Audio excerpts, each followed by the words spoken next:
ਚਲੋ ਦੇਖੋ ਮਿਲਦਾ ਤੁਹਾਡੇ ਨਾਲ।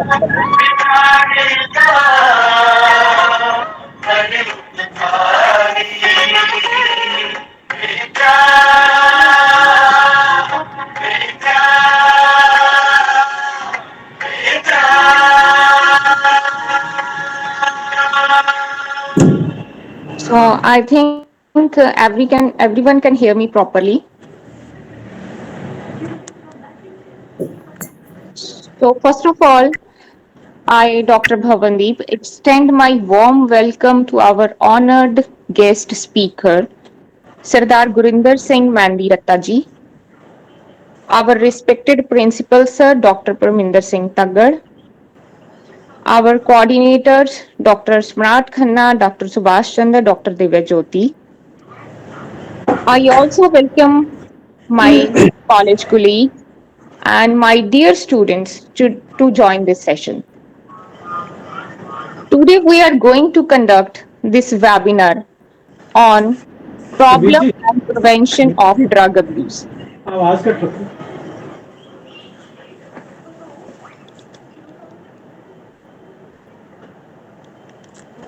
ਹਾਂਜੀ As ਹਾਂਜੀ you ਕਹਿ ਰਹੀ all ਹੈ। as you all know, drug abuse is a global phenomenon that affects almost every country. But in case of Punjab, drug abuse is a raging epidemic, especially among the youth. So it is very important that our youth should be aware of this drug abuse. So for this, we have our keynote speaker, Dr. Sardar Gurinder Singh Mandiratta ji, for discussing this problem and prevention of drug abuse. So there is one important announcement for students. Please, during the webinar, please do not on your video and microphone. And in the end, you are all welcome to ask questions and clear your queries. Now, I would like to request our principal, sir, Dr. Parminder Singh Taggar, for the presidential address. Over to Dr. Parminder Singh Taggar. Sir, please. ਹਾਂਜੀ, ਅੱਜ ਦਾ ਜੋ webinar ਆਪਾਂ ਕਰ ਰਹੇ ਹਾਂ, ਇਸ webinar ਦਾ ਮਕਸਦ ਸਿਰਫ ਇੰਨਾ ਨਹੀਂ ਹੈ ਕਿ ਅਸੀਂ ਡਰੱਗ ਅਬਿਊਜ਼ ਦੇ ਜਿਹੜੇ ਵਿਦਿਆਰਥੀ ਨੇ, ਡਰੱਗ ਅਬਿਊਜ਼ ਸਬਜੈਕਟ ਨੂੰ ਪੜ੍ਹਦੇ ਨੇ, ਉਹਨਾਂ ਤੱਕ ਹੀ ਆਪਣੀ ਗੱਲ ਪਹੁੰਚਾਉਣੀ ਆ, ਬਲਕਿ ਇੱਕ ਪ੍ਰੈਕਟੀਕਲ ਤੌਰ ਤੇ ਜਿਹੜੇ ਬੰਦੇ ਜੁੜੇ ਹੋਏ ਨੇ ਇਸ ਡਰੱਗ ਅਬਿਊਜ਼ ਨੂੰ ਖਤਮ ਕਰਨ ਵਾਸਤੇ, ਡਰੱਗ ਅਬਿਊਜ਼ ਦੇ ਵਿਰੋਧ ਦੇ ਵਿੱਚ ਇੱਕ ਮੁਹਿੰਮ ਚਲਾ ਰਹੇ ਨੇ, ਉਹਨਾਂ ਲੋਕਾਂ ਨੂੰ ਤੁਹਾਡੇ ਨਾਲ ਮਿਲਾਉਣ ਦਾ ਸਾਡਾ ਮਕਸਦ ਇਹ ਹੈ ਕਿ ਜਿਹੜੇ ਪ੍ਰੈਕਟੀਕਲੀ ਲੋਕਾਂ 'ਚ ਵਿਚਰ ਰਹੇ ਨੇ, ਜਿਨ੍ਹਾਂ ਨੂੰ ਪਤਾ ਹੈ ਕਿ ਸਮੱਸਿਆ ਕਿੱਥੇ ਹੈ, ਤੇ ਜਿਹੜੇ ਨਿੱਤ ਦਿਹਾੜੇ ਆਪਣੇ ਪ੍ਰੋਫੈਸ਼ਨ ਦੇ ਜ਼ਰੀਏ ਇਸ ਮੁਹਿੰਮ ਦੇ ਵਿੱਚ ਬਹੁਤ ਵੱਡਾ ਯੋਗਦਾਨ ਪਾ ਰਹੇ ਨੇ।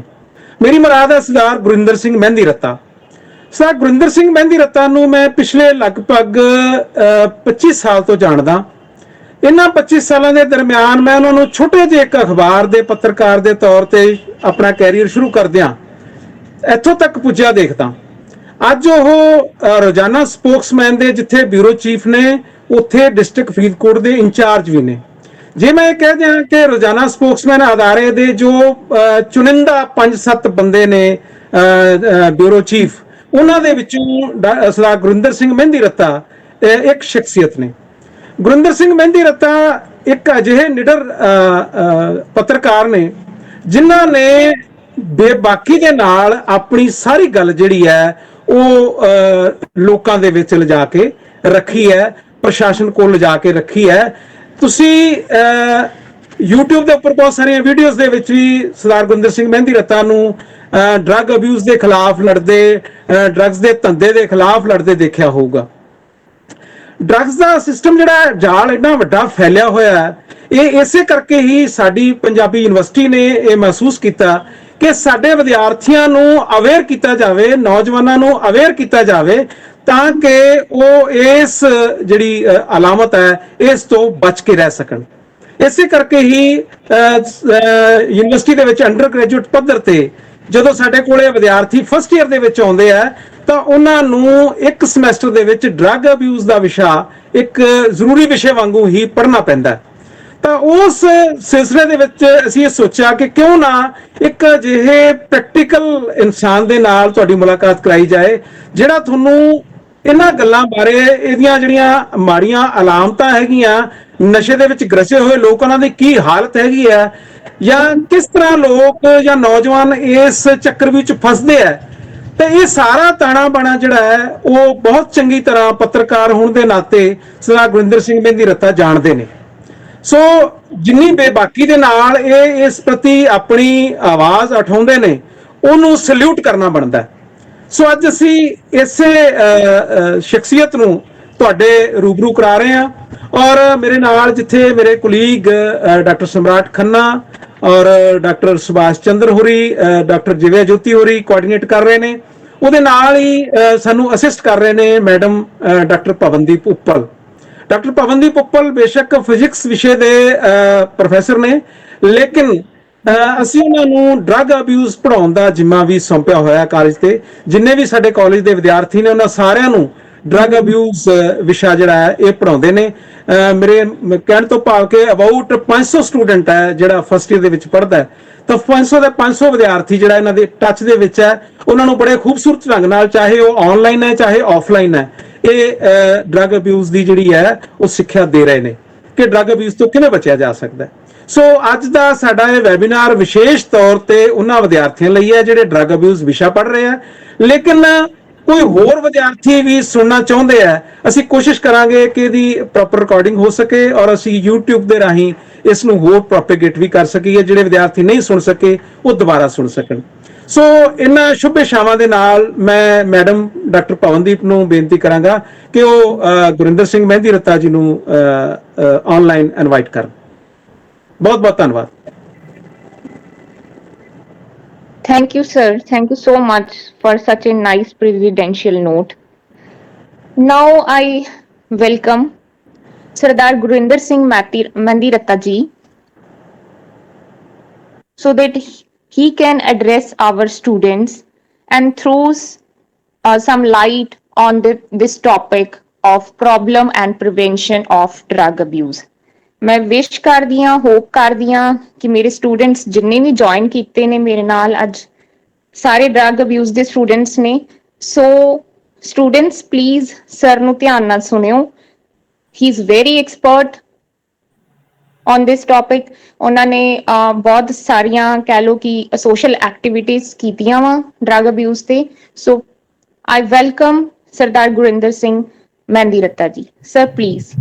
ਬਹੁਤ ਧੰਨਵਾਦ ਡਾਕਟਰ ਪਵਨਦੀਪ ਉੱਪਲ ਜੀ, ਬਹੁਤ ਧੰਨਵਾਦ ਪ੍ਰਿੰਸੀਪਲ ਸਰ ਪਰਮਿੰਦਰ ਸਿੰਘ ਤੱਗੜ ਜੀ ਸਮੇਤ ਸਮੁੱਚੀ ਮੈਨੇਜਮੈਂਟ ਤੇ ਸਮੁੱਚੇ ਸਟਾਫ ਦਾ ਮੈਂ ਇਸ ਗੱਲੋਂ ਧੰਨਵਾਦੀ ਹਾਂ ਕਿ ਉਹਨਾਂ ਪਿਆਰੇ ਪਿਆਰੇ ਸਾਡੇ ਧੀਆਂ ਤੇ ਪੁੱਤਰਾਂ, ਉਹਨਾਂ ਸਟੂਡੈਂਟਸ ਦੇ ਸਾਹਮਣੇ ਕੀਤਾ ਜਿਹੜੇ ਡਰੱਗ ਨਾਲ ਸੰਬੰਧਿਤ ਵਿਸ਼ਾ ਵੀ ਪੜ੍ਹ ਰਹੇ ਨੇ ਤੇ ਜਿਹੜੀ ਸਾਡੀ ਨਸ਼ਿਆਂ ਦੀ ਕਰੋਪੀ ਹੈ, ਮਹਾਮਾਰੀ ਹੈ, ਉਹਦੇ ਤੋਂ ਜਾਣੂ ਹੋਣਾ ਚਾਹੁੰਦੇ ਨੇ ਤੇ ਵੱਧ ਤੋਂ ਵੱਧ ਗਿਆਨ ਹਾਸਲ ਕਰਨਾ ਚਾਹੁੰਦੇ ਨੇ। ਦੋ ਗੱਲਾਂ ਮੈਂ ਸਟਾਰਟਿੰਗ 'ਚ ਜ਼ਰੂਰੀ ਸਮਝਦਾ ਸਾਰਿਆਂ ਦੇ ਧਿਆਨ 'ਚ ਕਰਾਉਣੀਆਂ। ਪਹਿਲੀ ਇਹ ਕਿ ਅਸੀਂ ਪਿਓ ਦਾਦੇ ਤੋਂ ਗੈਰ ਸਿਆਸੀ ਆ, ਸਾਡਾ ਸਿਆਸਤ ਨਾਲ ਕੋਈ ਸੰਬੰਧ ਨਹੀਂ। ਦੂਜੀ ਇਹ ਕਿ ਮੈਂ ਆਪਣੀ ਲਾਈਫ 'ਚ ਕੋਈ ਨਸ਼ਾ ਨਹੀਂ ਕੀਤਾ, ਅੱਜ ਤੱਕ ਅਸੀਂ ਕਿਸੇ ਨਸ਼ੇ ਦੇ ਨੇੜੇ ਨਹੀਂ ਗਏ। ਤੀਜੀ ਗੱਲ ਇਹ ਕਿ ਮੈਂ 500 ਤੋਂ ਜ਼ਿਆਦਾ ਸਕੂਲਾਂ, ਕਾਲਜਾਂ, ਯੂਨੀਵਰਸਿਟੀਆਂ, ਪਿੰਡ ਦੀਆਂ ਸੱਥਾਂ, ਗੁਰਦੁਆਰੇ, ਮੰਦਿਰ, ਧਰਮਸ਼ਾਲਾਵਾਂ ਤੇ ਹੋਰ ਸਾਂਝੀਆਂ ਥਾਵਾਂ ਤੇ ਬੋਲ ਚੁੱਕਾ ਨਸ਼ਿਆਂ ਦੇ ਵਿਰੋਧ 'ਚ। ਇਹ ਗੱਲਾਂ ਜ਼ਰੂਰੀ ਕਰਨੀਆਂ ਇਸ ਲਈ ਜ਼ਰੂਰੀ ਸਨ ਤਾਂ ਕਿ ਸਾਰਿਆਂ ਨੂੰ ਪਤਾ ਲੱਗ ਜਾਏ ਕਿ ਇਹ ਮੇਰਾ ਕੋਈ ਪਹਿਲੀ ਵਾਰ ਨਹੀਂ। ਮੇਰਾ ਸੋਸ਼ਲ ਮੀਡੀਆ ਜਿਵੇਂ ਆਪਾਂ YouTube ਰਾਹੀਂ ਜਾਂ ਵੈਬ ਸੈਮੀਨਾਰ ਵੈਬੀਨਾਰ ਕਰ ਰਹੇ ਹਾਂ ਉਹਦੇ 'ਚ ਜ਼ਰੂਰ ਪਹਿਲੀ ਵਾਰ ਹੈ। ਅਦਰਵਾਈਜ਼ ਮੈਂ ਸਟੇਜਾਂ ਤੋਂ ਰੂਬਰੂ ਸਮਾਗਮ ਬਹੁਤ ਕੀਤੇ ਨੇ। ਪਹਿਲਾਂ ਤਾਂ ਮੈਂ ਯੂਨੀਵਰਸਿਟੀ ਕਾਲਜ ਜੈਤੋ ਦੇ ਸਮੁੱਚੇ ਸਟਾਫ ਨੂੰ ਇਹ ਵੀ ਦੱਸਣਾ ਜ਼ਰੂਰੀ ਸਮਝਦਾ ਕਿ ਡਾਕਟਰ ਪਰਮਿੰਦਰ ਤੱਗੜ ਜੀ ਇਹ ਪ੍ਰੈਸ ਦੇ ਨਾਲ ਅਕਸਰ ਜੁੜੇ ਰਹਿੰਦੇ ਨੇ। ਜਦੋਂ ਦੇ ਯੂਨੀਵਰਸਿਟੀ ਕਾਲਜ ਜੈਤੋ 'ਚ ਆਏ ਨੇ ਉਦੋਂ ਦੀ ਇਹਨਾਂ ਦੀ ਰੋਜ਼ਾਨਾ ਦੀ ਤਰ੍ਹਾਂ ਕੋਈ ਨਾ ਕੋਈ ਨਿਊਜ਼ ਆਉਣੀ, ਬੱਚਿਆਂ ਨੂੰ ਨੈਤਿਕਤਾ ਦਾ ਪਾਠ ਪੜਾਉਣਾ ਮੈਨੂੰ ਬਹੁਤ ਵਧੀਆ ਲੱਗਦਾ, ਕਿਉਂਕਿ ਅੱਜ ਨੈਤਿਕਤਾ ਦੀ ਕਮੀ ਕਰਕੇ ਸਮਾਜ 'ਚ ਜਿਹੜੀ ਗਿਰਾਵਟ ਆ ਰਹੀ ਹੈ ਉਹਦੇ ਤੋਂ ਆਪਾਂ ਸਾਰੇ ਪੀੜਤ ਹਾਂ। ਜਿਵੇਂ ਨਸ਼ਿਆਂ ਰਾਹੀਂ ਨੌਜਵਾਨਾਂ ਦੀ ਅਣਖ, ਗੈਰਤ ਤੇ ਜ਼ਮੀਰ ਮਾਰਨ ਦੀਆਂ ਕੋਸ਼ਿਸ਼ਾਂ ਜਾਰੀ ਨੇ, ਸਾਜ਼ਿਸ਼ਾਂ ਜਾਰੀ ਨੇ, ਦੁਸ਼ਮਣ ਤਾਕਤਾਂ ਵੱਲੋਂ ਵਿਉਂਤਬੰਦੀਆਂ ਕੀਤੀਆਂ ਜਾ ਰਹੀਆਂ ਨੇ। ਇਹਦੇ ਬਾਰੇ ਆਪਾਂ ਦਲੀਲ ਨਾਲ, ਅੰਕੜਿਆਂ ਸਹਿਤ, ਕੜੀ ਨਾਲ ਕੜੀ ਜੋੜ ਕੇ ਗੱਲ ਕਰਾਂਗੇ। ਪਰ ਸਟਾਰਟਿੰਗ 'ਚ ਮੈਂ ਇਹ ਦੱਸਦਾ, ਅੱਜ ਆਪਾਂ ਗੱਲ ਸਿਰਫ ਤੇ ਸਿਰਫ ਕੇਂਦਰਿਤ ਰੱਖਣੀ ਹੈ ਨਸ਼ਿਆਂ ਤੇ, ਨਸ਼ਿਆਂ ਨਾਲ ਹੋਣ ਵਾਲੇ ਨੁਕਸਾਨ ਤੇ, ਨਸ਼ਿਆਂ ਦੀ ਜਿਹੜੀ ਸਾਨੂੰ ਦਰਪੇਸ਼ ਚੁਣੌਤੀ ਹੈ ਉਹਦੇ ਬਾਰੇ ਆਪਾਂ ਗੱਲ ਕਰਨੀ ਹੈ। ਸਟਾਰਟਿੰਗ ਇਹ ਹੈ ਕਿ ਭਰੂਣ ਹੱਤਿਆ, ਦਾਜ ਦੇ ਤਲਾਕ, ਸੜਕ ਹਾਦਸੇ, ਬਲਾਤਕਾਰ, ਬਦਫੈਲੀਆਂ, ਘਰਾਂ ਦਾ ਟੁੱਟਣਾ, ਲੜਾਈ ਝਗੜੇ, ਚੋਰੀ, ਲੁੱਟ ਖੋਹ ਦੀਆਂ ਘਟਨਾਵਾਂ, ਸ਼ਰਮਨਾਕ ਹਰਕਤਾਂ, ਰਿਸ਼ਤਿਆਂ ਤਰੇੜਾਂ, ਮਾਨਸਿਕ ਤਣਾਅ, ਸਰੀਰਕ ਕਮਜ਼ੋਰੀ, ਆਚਰਣਹੀਨਤਾ ਵਰਗੀਆਂ ਨਾ ਬਹੁਤ ਸਾਰੀਆਂ ਬੁਰਾਈਆਂ ਦਾ ਆਪਾਂ ਜ਼ਿਕਰ ਕਰ ਸਕਦੇ ਹਾਂ ਜਿਹਦਾ ਸੰਬੰਧ ਸਿੱਧਾ ਨਸ਼ਿਆਂ ਨਾਲ ਜੁੜਦਾ। ਜਿਹਨੂੰ ਸਿੱਧਾ ਜਾਂ ਅਸਿੱਧਾ ਵੀ ਕਹਿ ਸਕਦੇ ਹੋ। ਅਸਿੱਧਾ ਸ਼ਬਦ ਘੱਟ ਹੋਊਗਾ, ਸਿੱਧਾ ਜ਼ਿਆਦਾ ਹੋਊਗਾ, ਕਿਉਂਕਿ ਅੱਜ ਜਿਹੜੇ ਪੁਰਾਣਾ ਇੱਕ ਗਾਣਾ ਕਿਸੇ ਗਾਇਕ ਨੇ ਗਾਇਆ ਸੀ, ਜਦੋਂ ਪੈਂਦੀ ਹੈ ਤਰੀਕ ਕਿਸੇ ਜੱਟ ਦੀ ਕਚਹਿਰੀਆਂ 'ਚ ਮੇਲੇ ਲੱਗਦੇ, ਬੇਸ਼ੱਕ ਉਹਨੂੰ ਅਸੀਂ ਕਿਸੇ ਵੀ ਢੰਗ ਤਰੀਕੇ ਨਾਲ ਜਾਂ ਜਿਹੜਾ ਜਿਹਦਾ ਨਜ਼ਰੀਆ ਹੈ ਉਸ ਤਰੀਕੇ ਨਾਲ ਉਸ ਗਾਣੇ ਨੂੰ ਇੰਜੋਏ ਕੀਤਾ।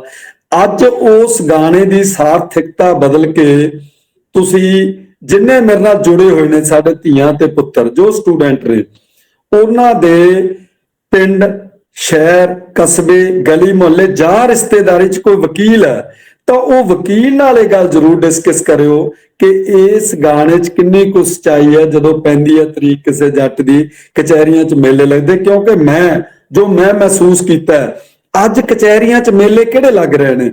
ਅੱਜ ਤਲਾਕ ਦੇ ਮੇਲੇ ਲੱਗ ਰਹੇ ਨੇ।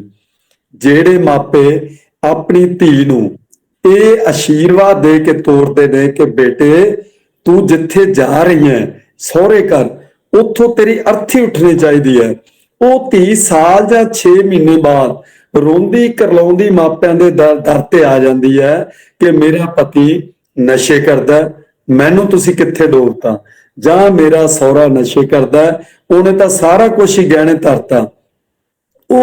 ਉਸ ਪਰਿਵਾਰ ਤੇ ਕੀ ਗੁਜ਼ਰਦੀ ਹੋਊਗੀ? ਹੁਣ 2-3 ਗੱਲਾਂ ਮੈਂ ਸਾਂਝੀਆਂ ਕਰਾਂ। ਪਹਿਲੀ ਗੱਲ, ਦੇਖੋ ਜਿਹੜੀਆਂ ਅਖਬਾਰੀ ਖਬਰਾਂ ਨੇ, ਜਿਹੜਾ ਵੀ ਸਾਡਾ ਸਟੂਡੈਂਟ ਜਾਂ ਸਟੂਡੈਂਟ ਦੇ ਮਾਪੇ ਜਿਹੜਾ ਵੀ ਅਖਬਾਰ ਪੜ੍ਹਦੇ ਨੇ, ਉਹ ਪੰਜਾਬੀ ਪੜ੍ਹਦੇ ਨੇ, ਹਿੰਦੀ ਪੜ੍ਹਦੇ ਨੇ ਜਾਂ ਇੰਗਲਿਸ਼ ਪੜ੍ਹਦੇ ਨੇ, ਤਕਰੀਬਨ ਸਾਰੇ ਅਖਬਾਰਾਂ ਦੀ ਸੁਰਖੀਆਂ ਜਿਹੜੀਆਂ ਗੱਲਾਂ ਬਣਦੀਆਂ ਨੇ ਉਹ ਸਾਂਝੀਆਂ ਕਰਨੀਆਂ ਜ਼ਰੂਰੀ ਨੇ। ਪਹਿਲੀ ਇੱਕ ਖਬਰ ਆਈ, ਉਹ ਕਹਿੰਦੇ ਅਜੇ ਪਹਿਲੀ ਲਾਮ ਹੀ ਪੜ੍ਹੀ ਸੀ, ਪਹਿਲੀ ਲਾਮ ਪੜ੍ਹਦਿਆਂ ਹੀ ਲਾੜਾ ਗਸ਼ ਖਾ ਕੇ ਡਿੱਗ ਪਿਆ, ਡਾਕਟਰ ਬੁਲਾਇਆ ਗਿਆ।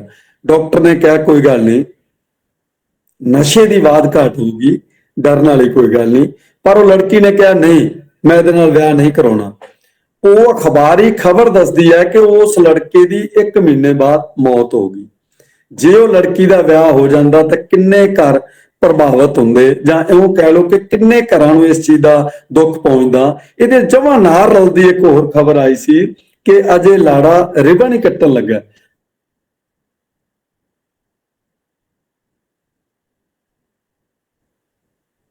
ਪਾਸੋਂ ਜਿੰਨੇ ਰਿਸ਼ਤੇਦਾਰ ਹੁੰਦੇ ਨੇ ਉਹ ਰਿਬਨ ਕੱਟਣ ਵੇਲੇ ਜੋ ਹਾਸਾ ਠੱਠਾ ਹੁੰਦਾ, ਚਲੋ ਸਾਡੇ ਸੱਭਿਆਚਾਰ 'ਚ ਸ਼ਾਮਿਲ ਹੈ, ਸਾਡੇ ਰਸਮ ਰਿਵਾਜ ਨੇ। ਉਸ ਵੇਲੇ ਅਜੇ ਉਹ ਰਿਬਨ ਹੀ ਕੱਟਣ ਲੱਗਾ ਕਿ ਉਹਨੂੰ ਗਸ਼ ਪੈ ਗਈ। ਡਾਕਟਰ ਬੁਲਾਇਆ ਰਿਹਾ, ਉਹੀ ਗੱਲ, ਉਹਨੇ ਕਿਹਾ ਕੋਈ ਗੱਲ ਨਹੀਂ ਜੀ, ਨਸ਼ੇ ਦੀ ਵਾਧ ਘਾਟ ਹੋ ਗਈ। ਉਸ ਲੜਕੀ ਨੇ ਵੀ ਵਿਆਹ ਕਰਾਉਣ ਤੋਂ ਜਵਾਬ ਦਿੱਤਾ ਤੇ ਉਸ ਲੜਕੇ ਦਾ ਵੀ ਕੁਝ ਸਮੇਂ ਬਾਅਦ ਨਸ਼ੇ ਨਾਲ ਨਾ ਸਹੀ ਹਾਦਸੇ ਨਾਲ, ਐਕਸੀਡੈਂਟ ਨਾਲ, ਸੜਕ ਦੁਰਘਟਨਾ ਨਾਲ ਮੌਤ ਹੋਈ। ਪਰ ਉਹਦਾ ਕਾਰਨ ਨਸ਼ਾ ਹੀ ਸੀ ਕਿ ਉਹਦਾ ਨਸ਼ਾ ਜ਼ਿਆਦਾ ਕੀਤਾ ਹੋਇਆ ਸੀ।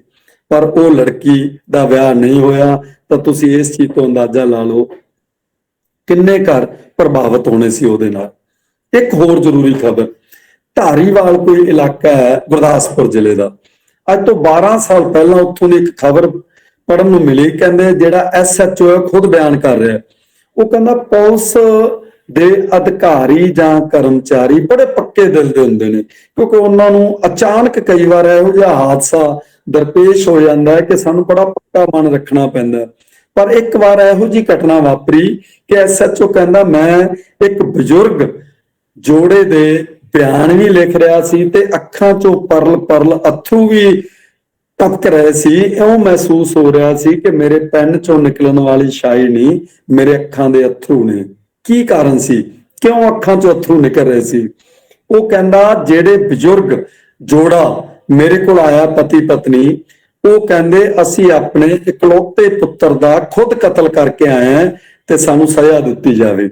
ਮੈਂ ਹੈਰਾਨ ਸੀ, ਮੈਂ ਪੁੱਛਿਆ ਕਿ ਬਜ਼ੁਰਗੋ ਇਹੋ ਜੀ ਕਿਹੜੀ ਨੌਬਤ ਆ ਗਈ ਕਿ ਤੁਹਾਨੂੰ ਆਪਣੇ ਇਕਲੌਤੇ ਪੁੱਤਰ ਦਾ ਕਤਲ ਕਰਨਾ ਪਿਆ?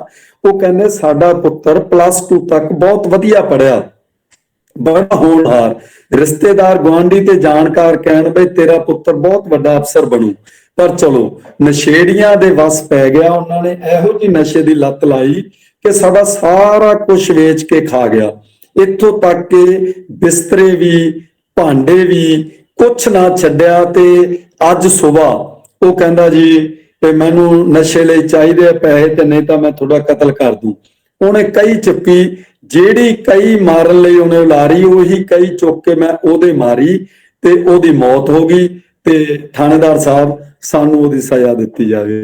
ਜਦੋਂ ਇਹੋ ਜਿਹੀਆਂ ਖਬਰਾਂ ਆਉਂਦੀਆਂ ਨੇ ਉਦੋਂ ਬੜਾ ਮਨ ਦੁਖਦਾ ਹੈ ਕਿ ਇੱਕ ਬਜ਼ੁਰਗ ਜੋੜਾ ਜਿਹਦੀ ਡੰਗੋਰੀ ਬਣਨਾ, ਬੁਢਾਪੇ ਦੀ ਡੰਗੋਰੀ, ਉਸ ਇਕਲੌਤੇ ਪੁੱਤਰ ਦਾ ਕਤਲ ਕਰਕੇ ਉਹਨਾਂ ਨੇ ਸਾਰੀ ਉਮਰ ਜੇਲ੍ਹ 'ਚ ਰਹਿਣਾ ਜਾਂ ਬਾਹਰ ਰਹਿਣਾ, ਪਰ ਵਿਜੋਗ, ਤਨਹਾਈ, ਤੜਪਣ, ਦੁੱਖ ਇਹ ਉਹਨਾਂ ਦੇ ਨਾਲ ਹੀ ਜਾਊਗਾ ਉਹਨਾਂ ਦੀ ਮੌਤ ਤੱਕ। ਇਹ ਨੌਬਤ ਕਿਉਂ ਆ ਰਹੀ ਹੈ? ਇਹਦਾ ਕਾਰਨ ਕੀ ਹੈ? ਆਪਾਂ ਜੜ ਫੜਨ ਵਾਲੇ ਪਾਸੇ ਜਾਈਏ। ਜਿਹੜੇ ਬੱਚੇ ਇਸ ਵਿਸ਼ੇ ਨਾਲ ਜੁੜਨਾ ਚਾਹੁੰਦੇ ਨੇ, ਜਿਵੇਂ ਪ੍ਰਿੰਸੀਪਲ ਡਾਕਟਰ ਤੱਗੜ ਜੀ ਨੇ ਦੱਸਿਆ ਕਿ ਕੁਝ ਬੱਚਿਆਂ ਦਾ ਵਿਸ਼ਾ ਉਹਨਾਂ ਨੂੰ ਪੜ੍ਹਾਈ ਵੇਲੇ ਕੰਮ ਆਊ, ਤੇ ਬਹੁਤ ਸਾਰੇ ਉਹ ਬੱਚੇ ਨੇ ਜਿਹੜੇ ਪੜ੍ਹਾਈ ਕਰ ਚੁੱਕੇ ਨੇ ਜਾਂ ਅਜੇ ਕਰ ਰਹੇ ਨੇ ਜਾਂ ਵੈਸੇ ਇਸ ਬਾਰੇ ਜਾਣਕਾਰੀ ਜ਼ਿਆਦਾ ਪ੍ਰਾਪਤ ਕਰਨਾ ਚਾਹੁੰਦੇ ਨੇ। ਉਹਨਾਂ ਨੂੰ ਇਹ ਦੱਸਣਾ ਜ਼ਰੂਰੀ ਹੈ ਕਿ ਅੱਜ 74 ਸਾਲ ਹੋ ਗਏ ਸਾਡਾ ਦੇਸ਼ ਆਜ਼ਾਦ ਹੋਏ ਨੂੰ। ਇਹਨਾਂ 74 ਸਾਲਾਂ ਦੇ ਵਿੱਚ ਸਾਡੇ ਦੇਸ਼ 'ਚ ਨਿਘਾਰ ਕਿੱਥੇ ਆਇਆ? ਜੇ ਆਪਾਂ ਕੁਝ ਕੁ ਵਿਕਾਸਸ਼ੀਲ ਦੇਸ਼ ਜਿੱਥੇ ਪੰਜਾਬੀ ਵਸੋਂ ਜ਼ਿਆਦਾ ਹੈ, UK, ਕੈਨੇਡਾ, ਅਮਰੀਕਾ, ਆਸਟ੍ਰੇਲੀਆ ਤੇ ਨਿਊਜ਼ੀਲੈਂਡ, ਸਿਰਫ ਇਹ 5 ਕੰਟਰੀਆਂ ਦੀ ਗੱਲ ਕਰੀਏ, ਆਪਾਂ ਕੀ ਕਹਿੰਦੇ ਕਿ ਸਾਡੇ ਤੋਂ 100 ਸਾਲ ਅੱਗੇ ਨੇ। ਇਹ ਗੱਲ ਸੁਣਦਿਆਂ ਨੂੰ ਵੀ ਮੈਨੂੰ ਘੱਟੋ ਘੱਟ 40 ਸਾਲ ਹੋ ਗਏ, ਪਰ ਹੋ ਸਕਦਾ ਕਿਸੇ ਨੂੰ ਇਦੋਂ ਜ਼ਿਆਦਾ ਹੋ ਗਏ ਹੋਣ ਤੇ ਕਿਸੇ ਨੂੰ ਇਦੋਂ ਘੱਟ ਹੋਏ ਹੋਣ। ਆਪਾਂ ਇਹ ਸੁਣਦੇ ਸੀ ਕਿ 100 ਸਾਲ ਅੱਗੇ ਨੇ, ਉਹ 200 ਸਾਲ ਅੱਗੇ ਜਾ ਰਹੇ ਨੇ, ਅਸੀਂ 100 ਸਾਲ ਹੋਰ ਪਿੱਛੇ ਜਾ ਰਹੇ ਹਾਂ। ਦੇਖੋ, ਤੰਦਰੁਸਤ ਸਮਾਜ ਦੀ ਸਿਰਜਣਾ ਕਰਨ ਲਈ ਅਸੀਂ ਕਹਿੰਦੇ ਹਾਂ ਕਿ ਸਾਡਾ ਪੰਜਾਬ ਖੁਸ਼ਹਾਲ ਹੋਵੇ, ਸਾਡਾ ਦੇਸ਼ ਖੁਸ਼ਹਾਲ ਹੋਵੇ, ਤਾਂ ਉਹਦੇ ਲਈ ਸਾਡੀਆਂ ਵੀ ਕੁਝ ਜ਼ਿੰਮੇਵਾਰੀਆਂ ਬਣਦੀਆਂ ਨੇ।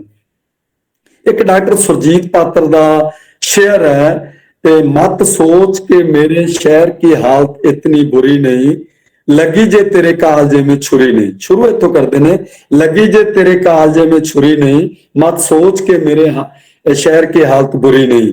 ਅੱਜ ਗੁਆਂਢੀ ਦੇ ਘਰ 'ਚ ਲੱਗੀ ਅੱਗ ਨੂੰ ਅਸੀਂ ਇਹ ਸੋਚਦੇ ਹਾਂ ਸਾਨੂੰ ਕੀ, ਜਿਹੜੀ ਮੇਨ ਦਿੱਕਤ ਜਿੱਥੇ ਬਣ ਜਾਂਦੀ ਹੈ। ਹੁਣ ਜਿਹੜੀ ਗੱਲ ਮੈਂ ਸਾਰੇ ਸਟੂਡੈਂਟਸ ਨਾਲ ਤੇ ਸਟਾਫ ਨਾਲ ਸਾਂਝੀ ਕਰਨ ਜਾ ਰਹੇ ਹਾਂ, ਉਸ ਗੱਲ ਨੂੰ ਤੁਸੀਂ ਮੇਰੇ ਤੇ ਨਾ ਸਮਝੋ ਕਿ ਮੈਂ ਆਪਦੇ ਲਈ, ਕਿਉਂਕਿ ਉਹਦੇ 'ਚ ਮੈਂ ਸ਼ਬਦ ਆਊਗਾ। ਇਹ ਨਾ ਸਮਝੋ ਕਿ ਮੈਂ ਆਪਦੇ ਲਈ ਕਰ ਰਿਹਾ, ਉਹ ਤੁਹਾਡੇ ਸਾਰਿਆਂ ਤੇ ਲਾਗੂ ਹੁੰਦੀ ਹੈ। ਜਿੰਨੇ ਵੀ ਇਸ ਵੇਲੇ ਇਸ ਮੀਟ ਨਾਲ ਜੁੜੇ ਹੋਏ ਨੇ, ਸਾਡੇ ਵੀਰ ਭੈਣਾਂ ਤੇ ਸਾਡੇ ਧੀਆਂ ਪੁੱਤਰ, ਧਿਆਨ ਦਿਓ। ਨਸ਼ਾ ਸਰਹੱਦ ਤੇ ਆਇਆ, ਮੈਂ ਚੁੱਪ ਰਿਹਾ ਕਿ ਮੇਰੇ ਘਰ ਤੋਂ ਬਹੁਤ ਦੂਰ ਹੈ। ਨਸ਼ਾ ਮੇਰੇ ਜ਼ਿਲ੍ਹੇ 'ਚ ਆਇਆ, ਮੈਂ ਚੁੱਪ ਰਿਹਾ ਕਿ ਮੇਰੇ ਘਰ ਤੋਂ ਬੜੀ ਦੂਰ ਹੈ। ਨਸ਼ਾ ਮੇਰੇ ਪਿੰਡ 'ਚ ਆਇਆ, ਮੈਂ ਚੁੱਪ ਰਿਹਾ ਕਿ ਮੇਰੇ ਘਰ ਤੋਂ ਬੜੀ ਦੂਰ ਹੈ। ਨਸ਼ਾ ਮੇਰੇ ਰਿਸ਼ਤੇਦਾਰ ਸਕੇ ਭਰਾ ਦੇ ਘਰੇ ਆਇਆ, ਮੈਂ ਚੁੱਪ ਰਿਹਾ ਕਿ ਸ਼ਰੀਕ ਕਿਉਂ ਨਾ ਕਵੇ ਕਿ ਜਾਣ ਬੁੱਝ ਕੇ ਮੇਰੇ ਪੁੱਤਰ ਨੂੰ ਬਦਨਾਮ ਕੀਤਾ ਜਾ ਰਿਹਾ ਹੈ। ਨਸ਼ਾ ਮੇਰੇ ਪੁੱਤਰ ਤੱਕ ਪਹੁੰਚ ਗਿਆ ਤੇ ਮੈਂ ਉਦੋਂ ਵੀ ਚੁੱਪ ਰਿਹਾ ਕਿ ਰਿਸ਼ਤੇਦਾਰ ਜਾਂ ਜਾਣਕਾਰ ਜਾਂ ਪਿੰਡ ਵਾਸੀ ਇਹ ਕੀ ਕਹਿਣਗੇ, ਕਿਤੇ ਕਿਸੇ ਨੂੰ ਪਤਾ ਨਾ ਲੱਗ ਜੇ। ਨਸ਼ਾ ਮੇਰੇ ਇਕਲੌਤੇ ਪੁੱਤਰ ਨੂੰ ਨਿਗਲ ਗਿਆ ਤੇ ਮੈਂ ਉਹਦੀ ਛਾਤੀ ਪਿੱਟ ਰਿਹਾ ਕਿ ਬਚਾ ਲਓ ਪੰਜਾਬ, ਬਚਾ ਲਓ ਪੰਜਾਬ। ਉਦੋਂ ਪੰਜਾਬ ਬਚਾਉਣ ਲਈ ਹੋਕਾ ਦੇਣ ਦਾ ਕੋਈ ਫਾਇਦਾ ਨਹੀਂ। ਜਦੋਂ ਨਸ਼ਾ ਸਰਹੱਦ ਤੋਂ ਐਂਟਰ ਹੋਇਆ ਸੀ, ਅਸੀਂ ਉਦੋਂ ਚੁੱਪ ਕਿਉਂ ਰਹੇ? ਅਸੀਂ ਕਿਉਂ ਉਡੀਕ ਕੀਤੀ ਕਿ ਸਾਡੇ ਘਰ ਤੱਕ ਨਸ਼ਾ ਆਵੇ? ਅੱਜ ਨਸ਼ੇ ਦੀ ਜੜ ਕਿੱਥੇ ਹੈ? ਤੁਸੀਂ ਭੁੱਲ ਜਾਓ ਕਿ ਫਲਾਣੀ ਪਾਰਟੀ ਨਸ਼ੇ ਨੂੰ ਠੱਲ ਪਾਊਗੀ। ਤੁਸੀਂ ਭੁੱਲ ਜਾਓ ਕਿ ਫਲਾਣੀ ਪਾਰਟੀ ਨੇ ਸਹੁੰ ਖਾਦੀ ਸੀ, ਤੁਸੀਂ ਭੁੱਲ ਜਾਓ ਕਿ ਫਲਾਣੀ ਪਾਰਟੀ ਹੁਣ ਸਾਨੂੰ ਵਿਸ਼ਵਾਸ ਦਿਵਾ ਰਹੀ ਹੈ। ਇਹਦੇ ਲਈ ਤੁਹਾਡੀ ਬਹੁਤ ਵੱਡੀ ਖੁਦ ਦੀ ਜ਼ਿੰਮੇਵਾਰੀ ਬਣਦੀ ਹੈ, ਸਾਡੀ ਖੁਦ ਦੀ ਬਹੁਤ ਜ਼ਿੰਮੇਵਾਰੀ ਬਣਦੀ ਹੈ। ਇੱਕ ਹੋਰ ਅਖਬਾਰ ਦੀ ਖਬਰ ਉਹ ਸ਼ੇਅਰ ਕਰਕੇ ਫਿਰ ਆਪਾਂ ਇਸੇ ਵਿਸ਼ੇ ਤੇ ਆਵਾਂਗੇ। ਉਹ ਅਖਬਾਰ ਦੀ ਖਬਰ ਹੈ WHO world health organisation, Punjabi ਚ ਉਹਨੂੰ ਕਹਿੰਦੇ ਨੇ ਵਿਸ਼ਵ ਸਿਹਤ ਸੰਸਥਾ। ਵਿਸ਼ਵ ਸਿਹਤ ਸੰਸਥਾ ਦੀ ਇੱਕ ਸਰਵੇ ਰਿਪੋਰਟ ਆਈ ਸੀ ਜਿਹਦੇ ਚ ਉਹ ਕਹਿੰਦੇ ਨੇ ਕਿ ਤੰਬਾਕੂ ਸੇਵਨ ਕਰਨ ਵਾਲੇ ਵਿਅਕਤੀ ਦੇ ਮੌਤ ਤੋਂ ਬਾਅਦ ਵੀ ਤੰਬਾਕੂ ਉਹਦਾ ਖਹਿੜਾ ਨਹੀਂ ਛੱਡਦਾ। ਹੁਣ ਬੜੀ ਹੈਰਾਨੀ ਹੋਊਗੀ ਬਈ ਜਿਹੜਾ ਬੰਦਾ ਹੀ ਮਰ ਗਿਆ ਉਹ ਤੋਂ ਬਾਅਦ ਉਹਦਾ ਖਹਿੜਾ ਕਿਉਂ ਨਹੀਂ ਛੱਡ ਰਿਹਾ। ਉਹ ਕਹਿੰਦੇ ਨੇ ਤੰਬਾਕੂ ਨਾਲ ਸਾਡੇ ਅੰਦਰ ਪੈਦਾ ਹੋਣ ਵਾਲੇ ਕੈਂਸਰ ਦੇ ਜਰਾਸੀਮ ਉਹ ਸਾਡੀ ਔਲਾਦ ਚ ਪਾਏ ਜਾਂਦੇ ਨੇ। ਉਹ ਸਾਡੀ ਪੀੜ੍ਹੀ ਦਰ ਪੀੜ੍ਹੀ ਔਲਾਦ ਜਦੋਂ ਤੱਕ ਪੂਰੀ ਤਰ੍ਹਾਂ ਖਤਮ ਨਹੀਂ ਹੁੰਦੀ ਉਦੋਂ ਤੱਕ ਉਹ ਜਰਾਸੀਮ ਅਗਾਂਹ ਕਨਵਰਟ ਹੁੰਦੇ ਰਹਿੰਦੇ ਨੇ। ਇੱਥੇ WHO ਦੀ ਸਰਵੇ ਰਿਪੋਰਟ ਕੀ ਕਹਿੰਦੀ ਹੈ?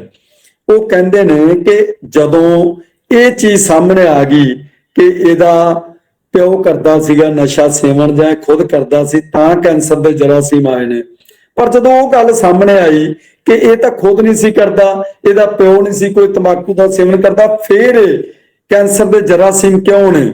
ਤਾਂ ਉਦੋਂ ਉਹਨਾਂ ਦੇ ਨਾਨੇ ਜਾਂ ਦਾਦੇ ਦੀ ਪੜਤਾਲ ਕੀਤੀ ਗਈ ਤਾਂ ਉੱਥੋਂ ਜਰਾਸੀਮ ਸ਼ੁਰੂ ਹੋਏ ਸੀ। ਇਹ ਅਖਬਾਰ ਦੀ ਰਿਪੋਰਟ ਹੈ। ਉਸੇ ਅਖਬਾਰ ਦੀ ਰਿਪੋਰਟ ਬਾਈ ਇੱਕ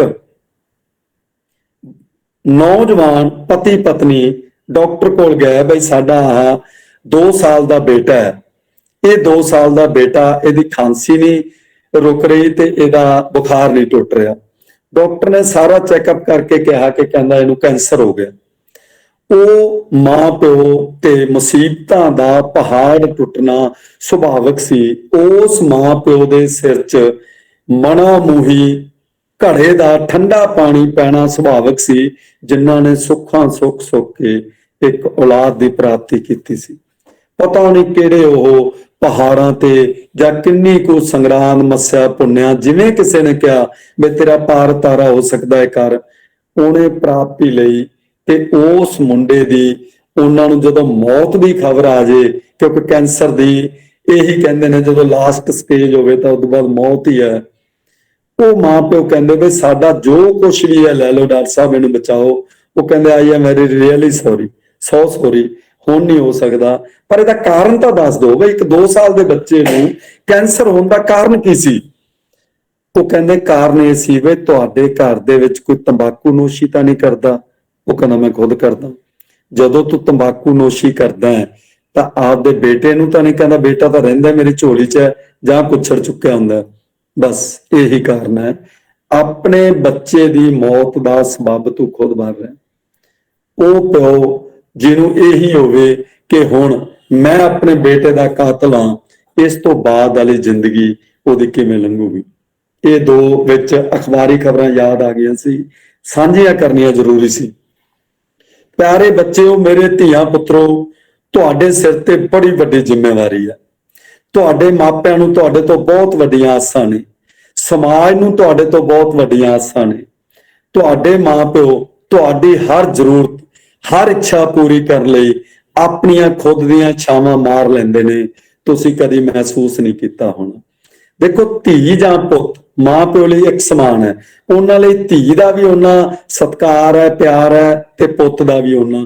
ਹੁਣ ਦੋਵਾਂ ਤੇ ਲਾਗੂ ਹੁੰਦੀ ਖਬਰ ਦੇਖੋ, ਧੀ ਜਾਂ ਪੁੱਤ ਸ਼ਾਮ ਨੂੰ ਇੱਕ ਫੁਲਕਾ ਘੱਟ ਖਾਂਦਾ ਹੈ ਤੇ ਉਹਦੀ ਮਾਂ ਚਿਹਰਾ ਪੜ ਦਿੰਦੀ ਹੈ ਕਿ ਮੇਰੇ ਬੇਟੇ ਜਾਂ ਬੇਟੀ ਨੇ ਇੱਕ ਫੁਲਕਾ ਘੱਟ ਕਿਉਂ ਖਾਧਾ। ਉਹ ਕਹਿੰਦੇ ਵੈਸੇ ਮੰਮਾ ਭੁੱਖ ਨਹੀਂ, ਪਰ ਉਹਦੀ ਮਾਂ ਸਾਰੀ ਰਾਤ ਸੌਂ ਨਹੀਂ ਪਾਉਂਦੀ। ਉਹਦੀ ਮਾਂ ਪਲ ਪਲ ਬਾਅਦ ਜਿਉਂ ਵੀ ਉਹਦੇ ਮਨ ਨੂੰ ਧੜਕਣ ਉੱਠਦੀ ਹੈ, ਉਹ ਆਪਦੇ ਉਸ ਧੀ ਜਾਂ ਪੁੱਤਰ ਦਾ ਮੱਥੇ ਦਾ ਟੈਂਪਰੇਚਰ ਚੈੱਕ ਕਰਦੀ ਹੈ ਵਾਰ-ਵਾਰ ਕਿ ਮੇਰਾ ਬੇਟਾ ਜਾਂ ਮੇਰੀ ਬੇਟੀ। ਦੇਖੋ, ਧੀ ਨੂੰ ਵੀ ਪੁੱਤ ਕਹਿ ਕੇ ਬੁਲਾਉਂਦੀ ਆ ਉਹ, ਬਈ ਮੇਰਾ ਪੁੱਤ ਅੱਜ ਫੁਲਕਾ ਘੱਟ ਕਿਉਂ ਖਾਧਾ। ਸੁਬਾਹ ਜਦੋਂ ਇਸ਼ਨਾਨ ਪਾਣੀ ਤੋਂ ਬਾਅਦ ਨਾਸ਼ਤਾ ਸਹੀ ਤਰੀਕੇ ਔਲਾਦ ਕਰਦੀ ਹੈ ਤਾਂ ਉਦੋਂ ਮਾਂ ਦੀ ਉਹ ਚਿੰਤਾ ਦੂਰ ਹੁੰਦੀ ਹੈ। ਜਿੰਨੇ ਧੀਆਂ ਪੁੱਤ ਜੁੜੇ ਨੇ ਇਹ ਗੱਲ ਸੁਣ ਲਓ, ਤੁਸੀਂ ਕੱਲ ਨੂੰ ਮਾਸਟਰ, ਡਾਕਟਰ, ਪ੍ਰੋਫੈਸਰ, ਵਕੀਲ, ਜੱਜ, ਪ੍ਰਧਾਨ ਮੰਤਰੀ, ਰਾਸ਼ਟਰਪਤੀ, ਜਿੱਥੇ ਮਰਜ਼ੀ ਉੱਚੇ ਅਹੁਦੇ ਤੇ ਪਹੁੰਚ ਜਾਓ, ਤੁਸੀਂ ਆਪਣੇ ਮਾਪਿਆਂ ਦਾ ਤੇ ਅਧਿਆਪਕਾਂ ਦਾ ਦੇਣਾ ਕਦੀ ਵੀ ਨਹੀਂ ਦੇ ਸਕਦੇ, ਕਿਉਂਕਿ ਤੁਹਾਡੇ ਉਹ ਅਧਿਆਪਕ ਜਿਹੜੇ ਆਪਣੇ ਬੱਚਿਆਂ ਨੂੰ ਕਿਸੇ ਦੇ ਆਸਰੇ ਛੱਡ ਕੇ ਆਉਂਦੇ ਨੇ ਤੁਹਾਡਾ ਭਵਿੱਖ ਸੁੰਦਰ ਬਣਾਉਣ ਲਈ। ਬਹੁਤ ਸਾਰੇ ਉਹ ਅਧਿਆਪਕ ਨੇ ਜਿਹੜੇ ਘਰਾਂ ਨੂੰ ਜਿੰਦਰੇ ਮਾਰ ਕੇ ਆਉਂਦੇ ਨੇ ਤੁਹਾਡਾ ਭਵਿੱਖ ਸੁੰਦਰ ਬਣਾਉਣ ਲਈ। ਤੁਸੀਂ ਕਿੰਨੇ ਮਰਜ਼ੀ ਉੱਚੇ ਅਹੁਦੇ ਤੇ ਪਹੁੰਚ ਜਾਓ, ਤੁਸੀਂ ਆਪਣੇ ਮਾਤਾ ਪਿਤਾ ਦਾ ਤੇ ਆਪਣੇ ਅਧਿਆਪਕਾਂ ਦਾ ਦੇਣਾ ਨਹੀਂ ਦੇ ਸਕਦੇ। ਇਹ ਕੰਧ ਤੇ ਲਿਖਿਆ ਹੋਇਆ। ਜਿਹੜੇ ਨਾਲ ਪ੍ਰਤੀਕਰਮ ਦੇ ਰਹੇ ਨੇ ਬੱਚੇ, ਮੈਨੂੰ ਬੜਾ ਵਧੀਆ ਲੱਗ ਰਿਹਾ, ਮੈਂ ਪੜ੍ਹ ਵੀ ਰਿਹਾ, ਪਰ ਮੈਂ ਕੰਟੀਨਿਊ ਆਪਣੀ ਗੱਲ ਜਾਰੀ ਰੱਖਾਂ। ਨਸ਼ਿਆਂ ਨਾਲ ਜਿਹੜੀਆਂ ਬੁਰਾਈਆਂ ਨੇ, ਹੁਣ ਅਖਬਾਰਾਂ ਦੀਆਂ ਸੁਰਖੀਆਂ ਵਾਲੇ ਪਾਸੇ ਤਾਂ ਆ ਗਏ, ਹੁਣ ਦੂਜੇ ਪਾਸੇ ਆਪਾਂ ਗਾਣਿਆਂ ਵਾਲੇ ਪਾਸੇ ਆ ਜਾਈਏ।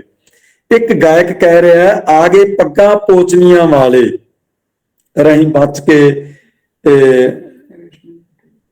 ਬਚ ਕੇ ਕਿਸੇ ਰੇਸ਼ਮੀ ਦੁਪੱਟੇ ਵਾਲੀ ਏ।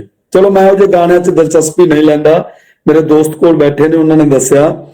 ਹੁਣ ਪੋਚਨੀਆਂ ਪੱਗਾਂ ਵਾਲਿਆਂ ਦੀ ਜੇਕਰ ਪੁਰਾਣਾ ਇਤਿਹਾਸ ਆਪਾਂ ਪੜ੍ਹੀਏ, ਗਜਨੀ ਦੇ ਬਾਜ਼ਾਰਾਂ 'ਚ ਟਕੇ ਟਕੇ ਦੇ ਭਾਅ ਵਿਕਦੀਆਂ ਗਹਿਰਾਂ ਦੀਆਂ ਧੀਆਂ ਨੂੰ ਸੁਰੱਖਿਅਤ ਬਚਾ ਕੇ ਸੁਰੱਖਿਅਤ ਉਹਨਾਂ ਦੇ ਮਾਪਿਆਂ ਤੱਕ ਪਹੁੰਚਾਉਣ ਦਾ ਸਾਡਾ ਇਤਿਹਾਸ ਕਿਤਾਬਾਂ 'ਚ ਦਰਜ ਹੈ।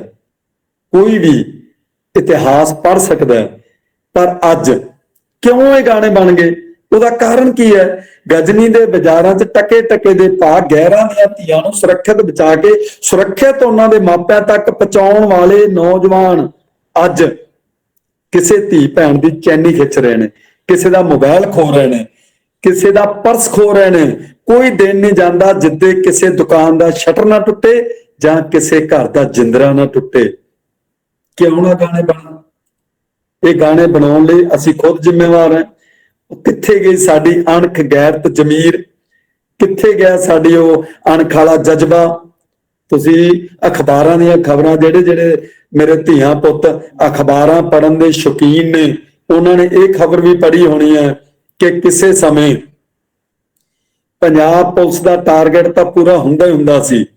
ਗੁਆਂਢੀ ਜਿਹੜੇ ਰਾਜ ਨੇ, ਰਾਜਸਥਾਨ, ਹਰਿਆਣਾ, ਦਿੱਲੀ, ਜੰਮੂ ਕਸ਼ਮੀਰ, ਹਿਮਾਚਲ ਪ੍ਰਦੇਸ਼, ਉਹਨਾਂ ਦੀ ਪੁਲਿਸ ਦਾ ਟਾਰਗੇਟ ਪੂਰਾ ਕਰਨ ਲਈ ਉਸ ਸਮੇਂ ਵੀ ਪੰਜਾਬ ਵੱਲ ਦੇਖਿਆ ਜਾਂਦਾ ਸੀ, ਕਿਉਂਕਿ ਛੈਲ ਛਬੀਲੇ ਗੱਭਰੂ, ਚੌੜੀਆਂ ਛਾਤੀਆਂ, ਉੱਚੀਆਂ ਲੰਮੀਆਂ ਧੌਣਾਂ, ਇਹ ਪੰਜਾਬ 'ਚ ਹੀ ਹੁੰਦੀਆਂ ਸੀ।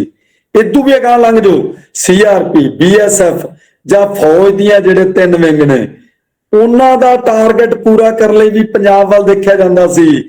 ਅੱਜ ਪੰਜਾਬ ਪੁਲਿਸ ਦਾ ਟਾਰਗੇਟ ਪੂਰਾ ਕਰਨ ਲਈ ਸਾਡੇ ਪੰਜਾਬੀ ਗੱਭਰੂ ਪੂਰੇ ਨਹੀਂ ਉਤਰ ਰਹੇ। ਅੱਜ ਗੁਆਂਢੀ ਸਾਡੇ ਤੋਂ ਹਰਿਆਣਾ ਅੱਗੇ ਲੰਘ ਰਿਹਾ ਹੈ, ਰਾਜਸਥਾਨ ਅੱਗੇ ਲੰਘ ਰਿਹਾ ਹੈ। ਕਿਉਂ ਲੰਘ ਰਿਹਾ? ਇਹਦੇ 'ਚ ਅਸੀਂ ਦੋਸ਼ੀ ਹਾਂ।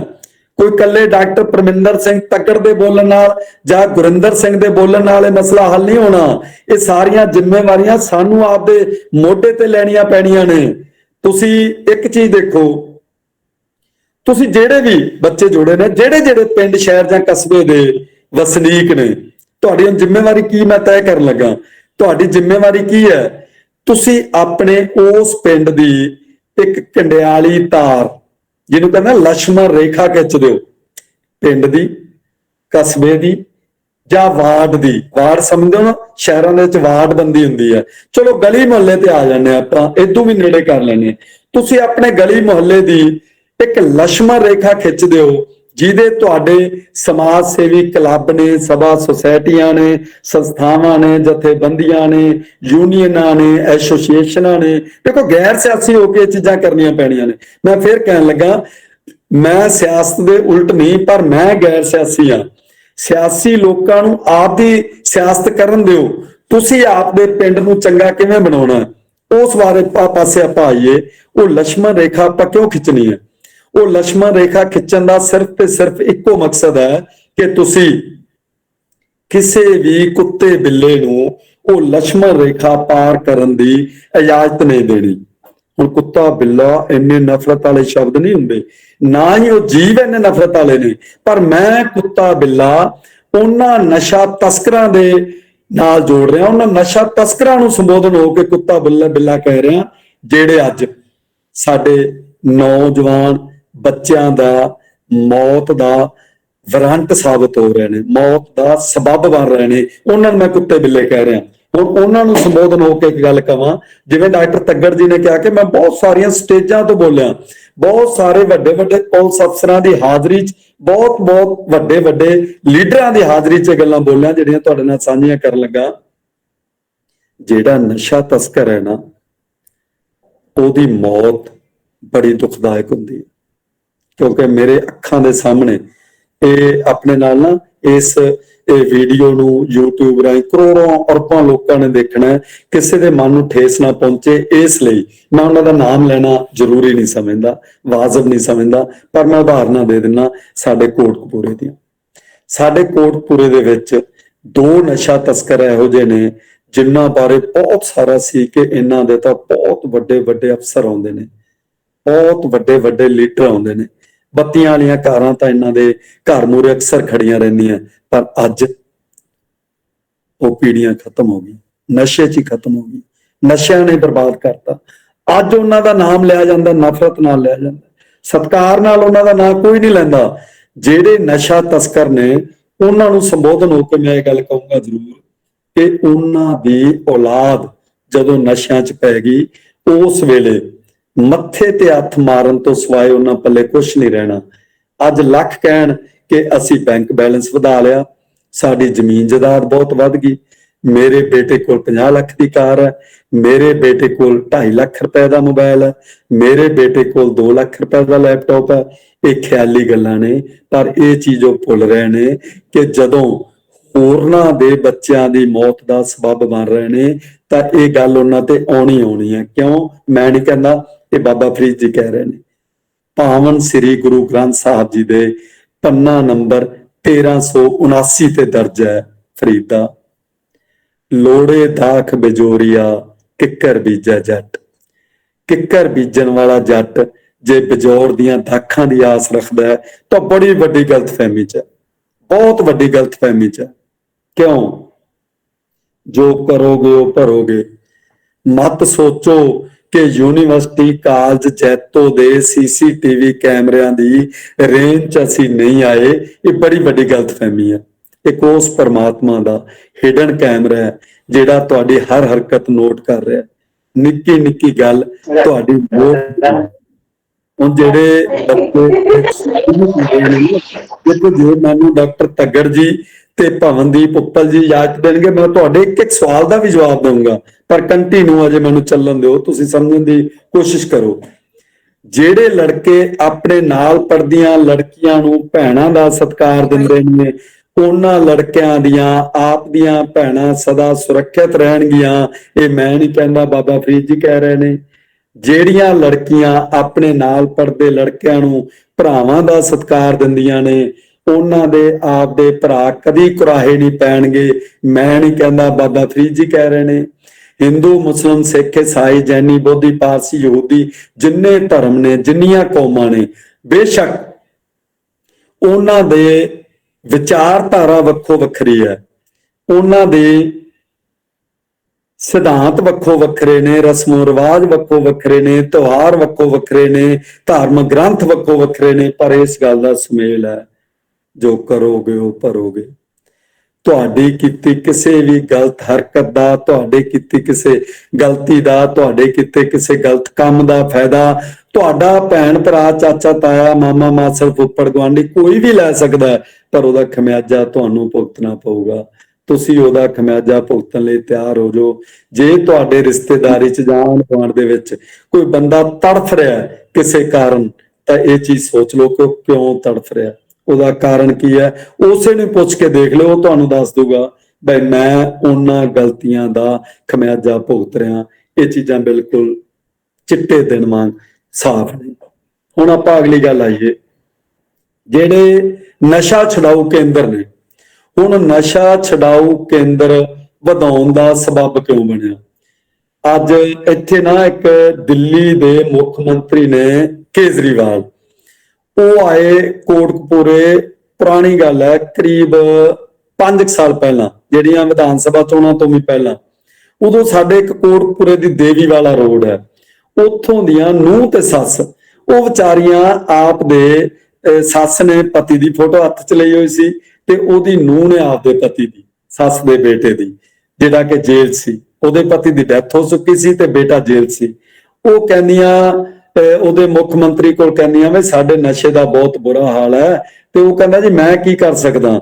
ਉਹ ਕਹਿੰਦੇ ਤੁਸੀਂ ਇੱਕ ਕੰਮ ਕਰ ਦਿਓ, ਜਿੰਨੀਆਂ ਜੇਲਾਂ ਨੇ ਉਹਦੇ ਬਾਹਰ ਸੁਧਾਰ ਘਰ ਦੀ ਜਗ੍ਹਾ ਵਿਗਾੜ ਘਰ ਲਿਖ ਦਿਓ, ਨਸ਼ਾ ਛਡਾਊ ਕੇਂਦਰ ਨੂੰ ਨਸ਼ਾ ਲਵਾਊ ਕੇਂਦਰ ਲਿਖ ਦਿਓ, ਬਸ ਇੰਨਾ ਹੀ ਕਰ ਦਿਓ, ਸਾਡਾ ਪਰਉਪਕਾਰ ਹੈ। ਕਿਉਂਕਿ ਨਸ਼ਾ ਛਡਾਊ ਕੇਂਦਰਾਂ 'ਚ ਹੀ ਸਾਡੇ ਪਤੀ ਦੀ ਕਹਿੰਦੇ ਜਾਣ ਗਈ ਤੇ ਮੇਰਾ ਬੇਟਾ ਨਸ਼ਾ ਛਡਾਊ ਕੇਂਦਰਾਂ ਕਰਕੇ ਅੱਜ ਜੇਲ੍ਹ ਦੀ ਸਜ਼ਾ ਭੁਗਤ ਰਿਹਾ। ਇਹ ਗੱਲ ਕਰਨ ਦੀ ਜ਼ਰੂਰਤ ਕਿਉਂ ਪਈ ਤੁਹਾਡੇ ਨਾਲ?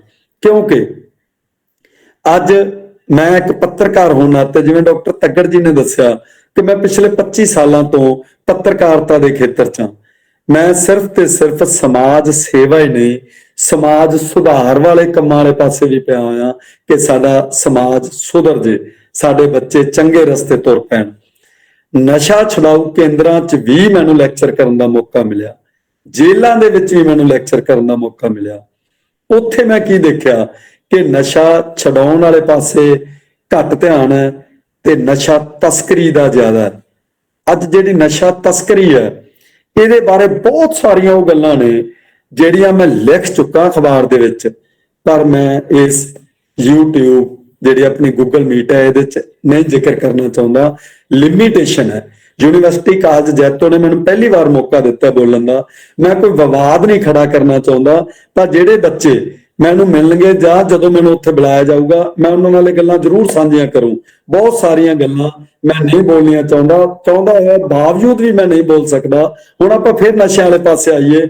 ਬੱਚਿਓ, ਮੇਰੇ ਧੀਆਂ ਤੇ ਪੁੱਤਰੋ, ਧਿਆਨ ਦਿਓ, ਨਸ਼ਾ ਇਕੱਲਾ ਨਹੀਂ ਆਉਂਦਾ, ਬਲਕਿ ਅਨੇਕਾਂ ਹੋਰ ਪਰੇਸ਼ਾਨੀਆਂ ਲੈ ਕੇ ਆਉਂਦਾ, ਜਿਹੜਾ ਤੁਹਾਡਾ ਹੱਸਦਾ ਖੇਡਦਾ ਸਾਰਾ ਪਰਿਵਾਰ ਰੋਲ ਕੇ ਰੱਖ ਦਿੰਦਾ ਹੈ।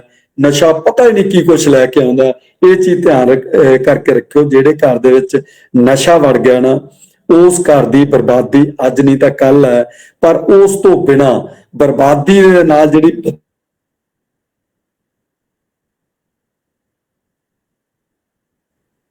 ਦਾ ਖਾਸ ਧਿਆਨ ਰੱਖਿਓ। ਕੋਸ਼ਿਸ਼ ਇਹ ਕਰੋ, ਤੁਸੀਂ ਜਿੱਥੇ ਪੜ੍ਹ ਰਹੇ ਹੋ ਤੁਹਾਡੇ ਨਾਲ ਜਿਹੜੇ ਪੜ੍ਹ ਰਹੇ ਨੇ 10 ਨਸ਼ੇੜੀ ਨੇ ਜਾਂ ਕਿਸੇ ਹੋਰ ਸਮਾਜਿਕ ਕੁਰੀਤੀਆਂ 'ਚ ਗ੍ਰਿਫਤ ਹੋ ਚੁੱਕੇ ਨੇ, ਤੁਸੀਂ ਉਹਨਾਂ ਦੀ ਮਹਿਫਿਲ 'ਚ ਬੈਠੇ ਹੋ, ਜਿਹੜਾ ਤੁਹਾਡਾ ਫਰੈਂਡ ਸਰਕਲ ਹੈ, ਚਾਹੀਦਾ ਤਾਂ 10 ਦੇ 10 ਨੂੰ ਤੁਸੀਂ ਆਪਣੇ ਨਾਲ ਸੁਧਾਰ ਕੇ ਦਿਖਾਓ। ਮੇਰੇ ਕੋਲ ਉਦਾਹਰਨਾਂ ਨੇ ਬਹੁਤ ਸਾਰੇ। ਉਹ ਲੜਕੇ ਲੜਕੀਆਂ ਨੂੰ ਮੈਂ ਮਿਲਿਆ ਜਿਹੜੇ ਸਾਡੇ ਕੋਟਕਪੂਰੇ ਦੇ, ਭਾਵੇਂ ਉਹ ਚੰਡੀਗੜ੍ਹ ਪੜਨ ਗਏ ਸੀ, ਪਟਿਆਲੇ ਪੜਨ ਗਏ ਸੀ, ਅੰਮ੍ਰਿਤਸਰ ਪੜਨ ਗਏ ਸੀ, ਜਾਂ ਲੁਧਿਆਣੇ ਹੋਸਟਲਾਂ 'ਚ ਕੀ ਕੁਛ ਹੁੰਦਾ ਮੈਂ ਸਾਰੀਆਂ ਚੀਜ਼ਾਂ ਤੋਂ ਜਾਣੂ ਆ। ਆਣੂ ਵਿਦੇਸ਼ 'ਚ ਵੀ ਚਲੇ ਗਏ ਨੇ ਤਾਂ ਉਹ ਸਾਰਾ ਕੁਝ ਦੱਸਦੇ ਨੇ। ਤੁਸੀਂ ਅੱਜ ਇੱਕ ਪ੍ਰਾਣ ਕਰਨਾ, ਪ੍ਰਾਣ ਤਾਂ ਕਰਨਾ ਜੋ ਉਸ ਪ੍ਰਾਣ ਤੇ ਪੂਰੇ ਉਤਰਨਾ। ਬਾਬਾ ਬੰਦਾ ਸਿੰਘ ਬਹਾਦਰ ਨੇ ਕਿਸੇ ਸਮੇਂ ਗੁਰੂ ਗੋਬਿੰਦ ਸਿੰਘ ਜੀ ਨਾਲ ਇੱਕ ਪ੍ਰਣ ਕੀਤਾ ਸੀ। ਇਹ ਇਤਿਹਾਸ ਦਾ ਇੱਕ ਹਿੱਸਾ ਹੈ, ਸਾਡੀਆਂ ਕਿਤਾਬਾਂ 'ਚ ਦਰਜ ਹੈ ਕਿ ਬਾਬਾ ਬੰਦਾ ਸਿੰਘ ਬਹਾਦਰ ਦੇ 4 ਸਾਲ ਦੇ ਜਿਉਂਦੇ ਮਾਸੂਮ ਪੁੱਤਰ ਦਾ ਕਾਲਜਾ ਕੱਢ ਕੇ ਉਹਦੇ ਮੂੰਹ 'ਚ ਠੋਸਿਆ ਗਿਆ, ਉਹ ਡੋਲਿਆ ਨਹੀਂ। ਕਿਸੇ ਨੇ ਪੁੱਛਿਆ, ਜਲਾਦ ਨੇ ਪੁੱਛਿਆ ਵੀ ਕਾਰਨ ਕੀ ਹੈ? ਕਹਿੰਦੇ ਮੈਂ ਆਪਣੇ ਗੁਰੂ ਨਾਲ ਕੋਈ ਪ੍ਰਣ ਕੀਤਾ। ਅੱਜ ਤੁਹਾਨੂੰ ਪ੍ਰਣ ਕਰਨ ਦੀ ਬੱਚਿਓ ਕੋਈ ਕੁਰਬਾਨੀ ਨਹੀਂ ਦੇਣੀ ਪੈਣੀ। ਮੈਂ ਨਹੀਂ ਕਹਿੰਦਾ ਕਿ ਤੁਹਾਨੂੰ ਇਹਦੀ ਕੋਈ ਕੁਰਬਾਨੀ ਦੇਣੀ ਪੈਣੀ ਹੈ, ਪਰ ਤੁਸੀਂ ਪ੍ਰਣ ਕੀ ਕਰਨਾ ਹੈ? ਤੁਸੀਂ ਅੱਜ ਇਸ ਵੈਬੀਨਾਰ 'ਚ ਇੱਕ ਪ੍ਰਣ ਕਰਨਾ ਹੈ ਕਿ ਤੁਸੀਂ ਜ਼ਿੰਦਗੀ 'ਚ ਇਹੋ ਜਿਹਾ ਕੰਮ ਕੋਈ ਨਹੀਂ ਕਰਨਾ ਤੁਹਾਡੇ ਮਾਪਿਆਂ ਜਾਂ ਅਧਿਆਪਕਾਂ ਨੂੰ ਸ਼ਰਮਸਾਰ ਹੋਣਾ ਪਵੇ। ਇਹ ਪ੍ਰਣ ਕਰਕੇ ਜਾਓਗੇ। ਆਪਣੇ ਆਪ ਤੋਂ ਸ਼ੁਰੂ ਕਰੀਦਾ। ਮੈਂ ਜਿਵੇਂ ਪਹਿਲਾਂ ਕਿਹਾ ਸੀ, ਫਿਰ ਦੁਹਰਾਉਣ ਲੱਗਾ ਕਿ ਮੈਂ ਜ਼ਿੰਦਗੀ 'ਚ ਕੋਈ ਨਸ਼ਾ ਨਹੀਂ ਕੀਤਾ, ਮੈਂ ਨਸ਼ੇ ਤੋਂ ਰਹਿਤ ਹਾਂ, ਤਾਂ ਮੈਂ ਨਸ਼ੇ ਬਾਰੇ ਗੱਲਾਂ ਕਰਦਾ ਕਿ ਨਸ਼ਿਆਂ ਦੇ ਨਾਲ ਜਿਹੜੀ ਬਰਬਾਦੀ ਹੋ ਰਹੀ ਹੈ। ਮੈਂ ਉਹ ਜਿਹੜੇ ਘਰਾਂ ਦੇ ਵਿੱਚ 70 ਵਿਸ਼ੇ ਨੇ ਜਿੱਥੇ ਮਾਪਿਆਂ ਦਾ ਇਕਲੌਤਾ ਪੁੱਤਰ ਵਿਛੋੜਾ ਦੇ ਗਿਆ, ਜਿੱਥੇ ਕਿਸੇ ਸੁਹਾਗਣ ਦਾ ਪਤੀ ਦਾ ਸਾਲ ਬਾਅਦ ਵਿਛੋੜਾ ਦੇ ਗਿਆ, ਜਾਂ ਮਾਸੂਮ ਬੱਚਿਆਂ ਦਾ ਪਿਤਾ ਵਿਛੋੜਾ ਦੇ ਗਿਆ, ਉਸ ਘਰ ਦੇ ਵਿੱਚ ਜਿਹੜੇ 70 ਵਿਸ਼ੇ ਨੇ, ਉੱਥੇ ਮੈਂ ਜਾ ਕੇ ਉਹਨਾਂ ਨਾਲ ਗੱਲਬਾਤ ਕਰਨ ਤੋਂ ਬਾਅਦ ਮਹਿਸੂਸ ਕੀਤਾ ਕਿ ਇਹਦੀ ਪੀੜਾ ਕਿੰਨੀ ਹੈ। ਇਹਦੀ ਪੀੜਾ ਜਿਹੜੇ ਮੈਂ ਤੁਹਾਨੂੰ ਪ੍ਰਣ ਕਰਾ ਰਿਹਾ ਨਾ, ਜੇ ਇਸ ਤੋਂ ਪਹਿਲਾਂ ਤੁਸੀਂ ਕੋਈ ਗਲਤ ਕੰਮ ਕਰ ਵੀ ਬੈਠੇ ਹੋ ਤਾਂ ਉਹਨੂੰ ਭੁੱਲ ਜਾਓ, ਇੱਕ ਟੋਆ ਪੁੱਟੋ, ਉਹਦੇ 'ਚ ਨੱਪ ਦਿਓ, ਕਾਲੀ ਚਾਦਰ ਦੇ ਹੇਠਾਂ ਢੱਕ ਦਿਓ, ਉਹਨੂੰ ਭੁਲਾ ਦਿਓ ਜੋ ਹੋ ਗਿਆ, ਅਗਾਂਹ ਵਾਸਤੇ ਕਦੀ ਨਾ ਹੋਵੇ। ਤੁਸੀਂ ਇਹ ਪ੍ਰਣ ਕਰਨਾ ਹੈ ਕਿ ਤੁਹਾਡੇ ਮਾਪਿਆਂ ਜਾਂ ਅਧਿਆਪਕਾਂ ਨੂੰ ਸ਼ਰਮਸਾਰ ਨਾ ਹੋਣਾ ਪਵੇ। ਬਸ ਆਹ ਪ੍ਰਣ ਤੁਸੀਂ ਕਰਕੇ ਜਾਣਾ। ਹੁਣ ਆਪਾਂ ਅਗਲੀ ਗੱਲ ਤੇ ਆਈਏ। ਜਿਹੜੀਆਂ ਖੁਦਕਸ਼ੀਆਂ ਵੱਧ ਗਈਆਂ ਨੇ, ਉਹ ਖੁਦਕਸ਼ੀਆਂ ਦਾ ਸਬੱਬ ਜਿਹਨੂੰ ਮਰਜ਼ੀ ਦੇ ਜਾਓ। ਜਿਹੜੇ ਰਾਜਨੀਤਿਕ ਲੋਕ ਨੇ ਉਹਨਾਂ ਦਾ ਨਜ਼ਰੀਆ ਵੱਖਰਾ ਹੈ, ਜਿਹੜੇ ਪ੍ਰਚਾਰਕ ਨੇ ਜਾਂ ਤੁਹਾਡਾ ਅਧਿਆਪਕ ਵਰਗ ਹੈ ਉਹਨਾਂ ਦਾ ਨਜ਼ਰੀਆ ਵੱਖਰਾ ਹੈ। ਅੱਜ ਖੁਦਕਸ਼ੀਆਂ ਦਾ ਭਾਵੇਂ ਰਾਜਨੀਤਿਕ ਕਾਰਨ ਕੋਈ ਹੋਵੇ, ਧਾਰਮਿਕ ਕਾਰਨ ਕੋਈ ਹੋਵੇ, ਸਮਾਜਿਕ ਕਾਰਨ ਕੋਈ ਹੋਵੇ, ਵਪਾਰਕ ਕਾਰਨ ਕੋਈ ਹੋਵੇ, ਪਰ ਇਹ ਗੱਲ ਤਾਂ ਸਾਰਿਆਂ ਨੂੰ ਮੰਨਣੀ ਪਊਗੀ ਨਾ ਬਈ ਆਰਥਿਕਤਾ ਹੀ ਖੁਦਕਸ਼ੀਆਂ ਦਾ ਕਾਰਨ ਹੈ। ਆਰਥਿਕਤਾ ਦੀ ਸਭ ਤੋਂ ਵੱਡੀ ਬਰਬਾਦੀ ਨਸ਼ਿਆਂ ਕਾਰਨ ਹੋ ਰਹੀ ਹੈ। ਬੇਸ਼ੱਕ ਸਰਕਾਰਾਂ ਕਹਿੰਦੀਆਂ ਨੇ ਕਿ ਅਸੀਂ ਸ਼ਰਾਬ ਦੇ ਠੇਕੇ ਨਾ ਦੇਈਏ ਤਾਂ ਸਾਡੀ ਐਕਸਾਈਜ਼ ਡਿਊਟੀ ਤੋਂ ਬਿਨਾ ਸਰਕਾਰ ਨਹੀਂ ਚੱਲਣੀ, ਉਹਨੂੰ ਪਾਸੇ ਰੱਖ ਦਿਓ। ਇਸ ਤੋਂ ਇਲਾਵਾ ਜਿਹੜੇ ਨਸ਼ੇ ਨੇ, ਅੱਜ ਅਫੀਮ ਦੀ ਖੇਤੀ ਪੰਜਾਬ 'ਚ ਨਹੀਂ ਹੁੰਦੀ, ਖਸਖਸ ਦੀ ਖੇਤੀ ਤੇ ਪਾਬੰਦੀ ਹੈ, ਸਖਤ ਪਾਬੰਦੀ ਹੈ, ਇੱਥੋਂ ਤੱਕ ਕਿ ਨਾਲ ਦੀ ਨਾਲ NDPS ਐਕਟ ਤਹਿਤ ਪਰਚੇ ਵੀ ਦਰਜ ਹੁੰਦੇ ਨੇ। ਪਰ ਉਸ ਤੋਂ ਜ਼ਿਆਦਾ ਅਫੀਮ ਪੰਜਾਬ ਦੇ ਵਿੱਚ ਕਿਉਂ ਪਾਈ ਜਾਂਦੀ ਹੈ? ਭੁੱਕੀ ਕਿਉਂ ਪਾਈ ਜਾਂਦੀ ਹੈ? ਚਿੱਟਾ ਨਸ਼ਾ, ਸਿੰਥੈਟਿਕ ਨਸ਼ਾ, ਜਿਹੜੇ ਨਸ਼ੇ ਸਾਡੇ ਨੌਜਵਾਨਾਂ ਦੀ ਬਰਬਾਦੀ ਦਾ ਸਬੱਬ ਤਾਂ ਬਣ ਰਹੇ ਨੇ, ਉਹਨਾਂ ਦੀ ਅਣਖ ਗੈਰਤ ਤੇ ਜ਼ਮੀਰ ਮਾਰਨ ਦਾ ਸਬੱਬ ਤਾਂ ਬਣ ਰਹੇ ਨੇ। ਉਹਦੀ ਆਮਦ ਕਿਵੇਂ ਹੁੰਦੀ ਹੈ? ਉਹਦੀ ਆਮਦ ਰੋਕਣ ਲਈ ਅੱਜ ਆਪਾਂ ਰਾਜਨੀਤਿਕ ਲੋਕਾਂ ਦੇ ਬਿਆਨ ਪੜ੍ਹ ਰਹੀਏ ਤਾਂ ਸਿਰਫ ਇਹੀ ਆਉਂਦਾ ਹੈ ਕਿ ਜਿਹੜੀਆਂ ਸਰਹੱਦਾਂ ਨੇ ਉਹ ਸਰਹੱਦਾਂ ਤੇ ਕਮਜ਼ੋਰ ਹੈ, ਸਿਕਿਉਰਿਟੀ ਸਾਡੀ ਸੁਰੱਖਿਆ, ਉਹਦੇ ਕਰਕੇ ਸਰਹੱਦਾਂ ਤੋਂ ਪਾਸ ਹੁੰਦੇ ਨੇ। ਤਾਂ ਉਹ ਸਰਹੱਦਾਂ ਦੀ ਸੁਰੱਖਿਆ ਮਜ਼ਬੂਤ ਕਰਨ ਦੀ ਜ਼ਿੰਮੇਵਾਰੀ ਕਿਹਦੀ ਹੈ? ਨਸ਼ੇੜੀਆਂ ਤੇ ਨਸ਼ਾ ਤਸਕਰਾਂ ਦੀ ਸਪਲਾਈ ਲਾਈਨ ਤੋੜਨ ਦੀ ਜ਼ਿੰਮੇਵਾਰੀ ਕਿਹਦੀ ਹੈ? ਸਾਡੇ ਕੋਟਕਪੂਰੇ ਦੀ ਲਾ ਲਓ ਗੱਲ। ਪਿਛਲੇ ਸਾਲ 2 ਸਾਲ ਪਹਿਲਾਂ 1 ਜੁਲਾਈ ਤੋਂ 7 ਜੁਲਾਈ ਤੱਕ ਮਰੋ ਜਾਂ ਕਰੋ ਇਸ ਅਧੀਨ ਇੱਕ ਮੁਹਿੰਮ ਸ਼ੁਰੂ ਕਰਤੀ। ਸਾਡੇ ਕੋਟਕਪੂਰੇ ਦਾ ਬੱਤੀਆਂ ਵਾਲਾ ਚੌਂਕ, ਜਿਹੜੇ ਬੱਚਿਆਂ ਨੇ ਦੇਖਿਆ ਸੁਣਿਆ ਉਹਨਾਂ ਨੂੰ ਪਤਾ ਹੋਊਗਾ, ਉੱਥੇ ਮੈਂ ਵੀ ਜਾਂਦਾ ਰਿਹਾ, ਰੋਜ਼ਾਨਾ ਮੈਂ ਧਰਨੇ 'ਚ ਬਹਿੰਦਾ ਰਿਹਾ। ਅਖੀਰਲੇ ਦਿਨ ਅਸੀਂ ਇੱਕ ਰੱਖਿਆ ਬਹੁਤ ਵੱਡਾ, ਸਾਰੇ ਹੀ ਪਾਰਟੀਆਂ ਦੇ ਬੰਦੇ ਵੇ, ਤੁਸੀਂ ਸਿਆਸੀ ਧੜੇਬੰਦੀ ਤੋਂ ਉੱਪਰ ਉੱਠ ਕੇ ਆਓ ਤੇ ਇੱਥੇ ਤੁਸੀਂ ਇਸ ਚੀਜ਼ ਦਾ ਪ੍ਰਣ ਤੇ ਐਲਾਨ ਕਰਕੇ ਜਾਓ ਕਿ ਕਿਸੇ ਵੀ ਪ੍ਰਕਾਰ ਦੀ ਜ਼ਿਲ੍ਹਾ ਪ੍ਰੀਸ਼ਦ, ਬਲਾਕ ਸੰਮਤੀ, ਪੰਚਾਇਤੀ, ਨਗਰ ਕੌਂਸਲ, ਵਿਧਾਨ ਸਭਾ, ਲੋਕ ਸਭਾ, ਕੋਈ ਵੀ ਚੋਣਾਂ ਹੋਣ, ਉੱਥੇ ਨਸ਼ੇ ਦੀ ਵੰਡ ਨਹੀਂ ਹੋਊਗੀ, ਨਸ਼ਾ ਨਹੀਂ ਵੰਡਿਆ ਜਾਊਗਾ। ਬੋਲ ਕੇ ਗਏ ਨੇ, ਪ੍ਰਣ ਕਰਕੇ ਗਏ ਨੇ, ਕਿਹਦਾ ਮੈਂ ਨਾਮ ਲਵਾਂ, ਸਾਡੇ ਕੋਲ ਵੀਡੀਓ ਬਣੀਆਂ ਹੋਈਆਂ ਨੇ, ਪਰ ਫਿਰ ਉਵੇਂ ਚੱਲਦਾ, ਨਸ਼ਾ ਉਵੇਂ ਚੱਲਦਾ ਰਿਹਾ। ਹੁਣ ਕਾਰਨ ਕੀ ਹੈ? ਇਹਨਾਂ ਨਗਰ ਕੌਂਸਲ ਚੋਣਾਂ ਦੇ ਵਿੱਚ ਮੈਂ ਸਟੇਜਾਂ ਤੋਂ ਬੋਲਿਆ, ਮੈਂ ਇਸ ਤਰ੍ਹਾਂ ਵੀਡੀਓ ਜਾਰੀ ਕੀਤੀ, ਟੀਵੀ ਚੈਨਲਾਂ ਤੇ ਡਿਬੇਟ ਦੌਰਾਨ ਕਿਹਾ ਕਿ 74 ਸਾਲ ਹੋ ਗਏ ਸਾਡਾ ਦੇਸ਼ ਆਜ਼ਾਦ ਹੋਏ ਨੂੰ, ਅੱਜ ਪੰਜਾਬ ਦੇ ਅੱਧੇ ਤੋਂ ਜ਼ਿਆਦਾ ਪਿੰਡ, ਸ਼ਹਿਰ ਤੇ ਕਸਬੇ ਇਹੋ ਜਿਹੇ ਨੇ ਜਿੱਥੇ ਪਾਣੀ ਨਿਕਾਸੀ ਦੀ ਸਮੱਸਿਆ ਹੈ। ਮਹਿੰਗੇ ਸਕੂਲਾਂ, ਮਹਿੰਗੇ ਕਾਲਜਾਂ 'ਚ ਪੜ੍ਹਦੇ ਸਾਡੇ ਬੱਚੇ ਗੰਦੇ ਪਾਣੀ ਚੋਂ ਲੰਘ ਕੇ ਜਾਂਦੇ ਨੇ, ਗੰਦੇ ਪਾਣੀ ਚੋਂ ਲੰਘ ਕੇ ਵਾਪਸ ਆਉਂਦੇ ਨੇ। ਸਾਡੇ ਬਜ਼ੁਰਗ ਮਾਤਾ ਪਿਤਾ ਗੁਰਦੁਆਰੇ, ਮੰਦਿਰ ਜਾਂ ਬਾਜ਼ਾਰ ਜਾਣ ਮੌਕੇ ਗੰਦੇ ਪਾਣੀ ਚੋਂ ਲੰਘਦੇ ਨੇ। ਕਿਉਂ? ਸਾਡੀਆਂ ਟੂਟੀਆਂ ਦੇ ਵਿੱਚ ਮੁਸ਼ਕ ਮਾਰਦਾ ਪ੍ਰਦੂਸ਼ਿਤ ਸੀਵਰੇਜ ਰਲਿਆ ਪਾਣੀ ਆਉਣ ਲੱਗ ਗਿਆ। ਕਿਉਂ? ਅੱਜ ਤੁਹਾਡੀ ਵੋਟ ਸ਼ਰਾਬ ਦੀ ਬੋਤਲ ਪਿੱਛੇ ਨਹੀਂ ਵਿਕਣੀ ਚਾਹੀਦੀ, 500 ਰੁਪਏ ਪਿੱਛੇ ਨਹੀਂ ਵਿਕਣੀ ਚਾਹੀਦੀ, ਲਿਹਾਜ਼ਾ ਪਗਾਉਣ ਵਾਲੇ ਪਾਸੇ ਨਹੀਂ ਵਿਕਣੀ ਚਾਹੀਦੀ। ਤੁਸੀਂ ਸਵਾਲ ਕਰੋ, 29 ਵਾਰਡ ਨੇ ਤੇ 159 ਉਮੀਦਵਾਰ ਚੋਣ ਲੜੇ। ਮੈਂ ਕਿਹਾ 159 ਉਮੀਦਵਾਰਾਂ ਨੂੰ ਪੁੱਛੋ ਬਈ ਕਿਉਂ ਸਾਡੇ ਆ ਰਿਹਾ, ਪਰ ਉਹੀ ਕੁਛ ਚੱਲਿਆ ਕਿਉਂਕਿ ਸਾਡੇ 'ਚ ਸੁਧਾਰ ਨਹੀਂ ਆਇਆ, ਅਸੀਂ ਖੁਦ ਨਹੀਂ ਸੁਧਰ ਰਹੇ। ਜਦੋਂ ਅਸੀਂ ਖੁਦ ਸੁਧਰਾਂਗੇ, ਸਵਾਲ ਜਵਾਬ ਕਰਾਂਗੇ, ਸਵਾਦ ਰਚਾਵਾਂਗੇ ਬਈ ਕਿਉਂ ਸਾਡੀਆਂ ਟੂਟੀਆਂ ਦੇ ਵਿੱਚ ਪ੍ਰਦੂਸ਼ਿਤ ਪਾਣੀ ਆ ਰਿਹਾ, ਫੇਰ ਹੀ ਸੁਧਾਰ ਹੋਣਾ। ਅੱਜ ਨਸ਼ਾ ਤਸਕਰੀ ਬਾਰੇ ਹੁਣ ਮੈਂ ਬਿਨਾਂ ਨਾਮ ਲੈ, ਕਿਸੇ ਦਾ ਨਾਮ ਮੇਰੇ ਕੋਲ ਨੋਟ ਹੈ, ਤਰੀਕ ਵੀ ਨੋਟ ਹੈ ਬਈ ਕਿਹੜੇ ਅਖਬਾਰ 'ਚ ਕਿਹੜੀ ਤਰੀਕ ਨੂੰ ਕਿਹੜੀ ਖਬਰ ਛਪੀ, ਪਰ ਮੈਂ ਬਿਨਾਂ ਨਾਮ ਲੈ ਤੁਹਾਡੇ ਨਾਲ ਸਾਂਝੀ ਕਰਨੀ ਜ਼ਰੂਰੀ ਸਮਝਦਾ। ਅੱਜ ਤੋਂ 20 ਸਾਲ ਪੁਰਾਣੀ ਖਬਰ ਹੈ। ਇੱਕ ਸ਼੍ਰੋਮਣੀ ਕਮੇਟੀ ਮੈਂਬਰ ਦੇ ਸਕਾਰਪੀਓ ਗੱਡੀ ਦੇ ਵਿੱਚੋਂ ਭੁੱਕੀ ਫੜੀ ਗਈ, ਉਹ ਉਲਝ ਪਿਆ ਪੁਲਿਸ ਨਾਲ। ਇਹ ਅਖਬਾਰੀ ਰਿਪੋਰਟ ਹੈ, ਮੈਂ ਕੋਈ ਆਪਣੇ ਵੱਲੋਂ ਨਹੀਂ ਕਹਿ ਰਿਹਾ। ਜੇ ਮੈਨੂੰ ਕੋਈ ਪੁੱਛੂਗਾ ਤਾਂ ਮੈਂ ਡੇਟ ਵੀ ਦੱਸ ਦੂੰਗਾ ਤੇ ਅਖਬਾਰ ਦਾ ਨਾਮ ਵੀ ਦੱਸ ਦੂੰਗਾ। ਉਹ ਕਹਿੰਦੇ ਬਈ ਤੂੰ ਸ਼੍ਰੋਮਣੀ ਕਮੇਟੀ ਮੈਂਬਰ ਹੈ ਤੇ ਤੂੰ ਭੁੱਕੀ ਰੱਖੀ ਹੋਈ ਹੈ। ਉਹ ਉਲਝ ਪਿਆ, ਉਹਦੀ ਪੱਗ ਦੇ ਵਿੱਚੋਂ ਅਫੀਮ ਡਿੱਗ ਪਈ। ਅੱਜ ਤੱਕ ਕਿਸੇ ਨੇ ਵੀ ਸ਼੍ਰੋਮਣੀ ਕਮੇਟੀ ਦੀਆਂ ਚੋਣਾਂ ਮੌਕੇ ਵੋਟਾਂ ਮੰਗਣ ਆਏ ਉਮੀਦਵਾਰ ਨੂੰ ਇਹ ਨਹੀਂ ਕਿਹਾ ਕਿ ਗੁਰਦੁਆਰਾ ਚੋਣਾਂ ਦੇ ਵਿੱਚ ਨਸ਼ੇ ਨਹੀਂ ਚਾਹੀਦੇ।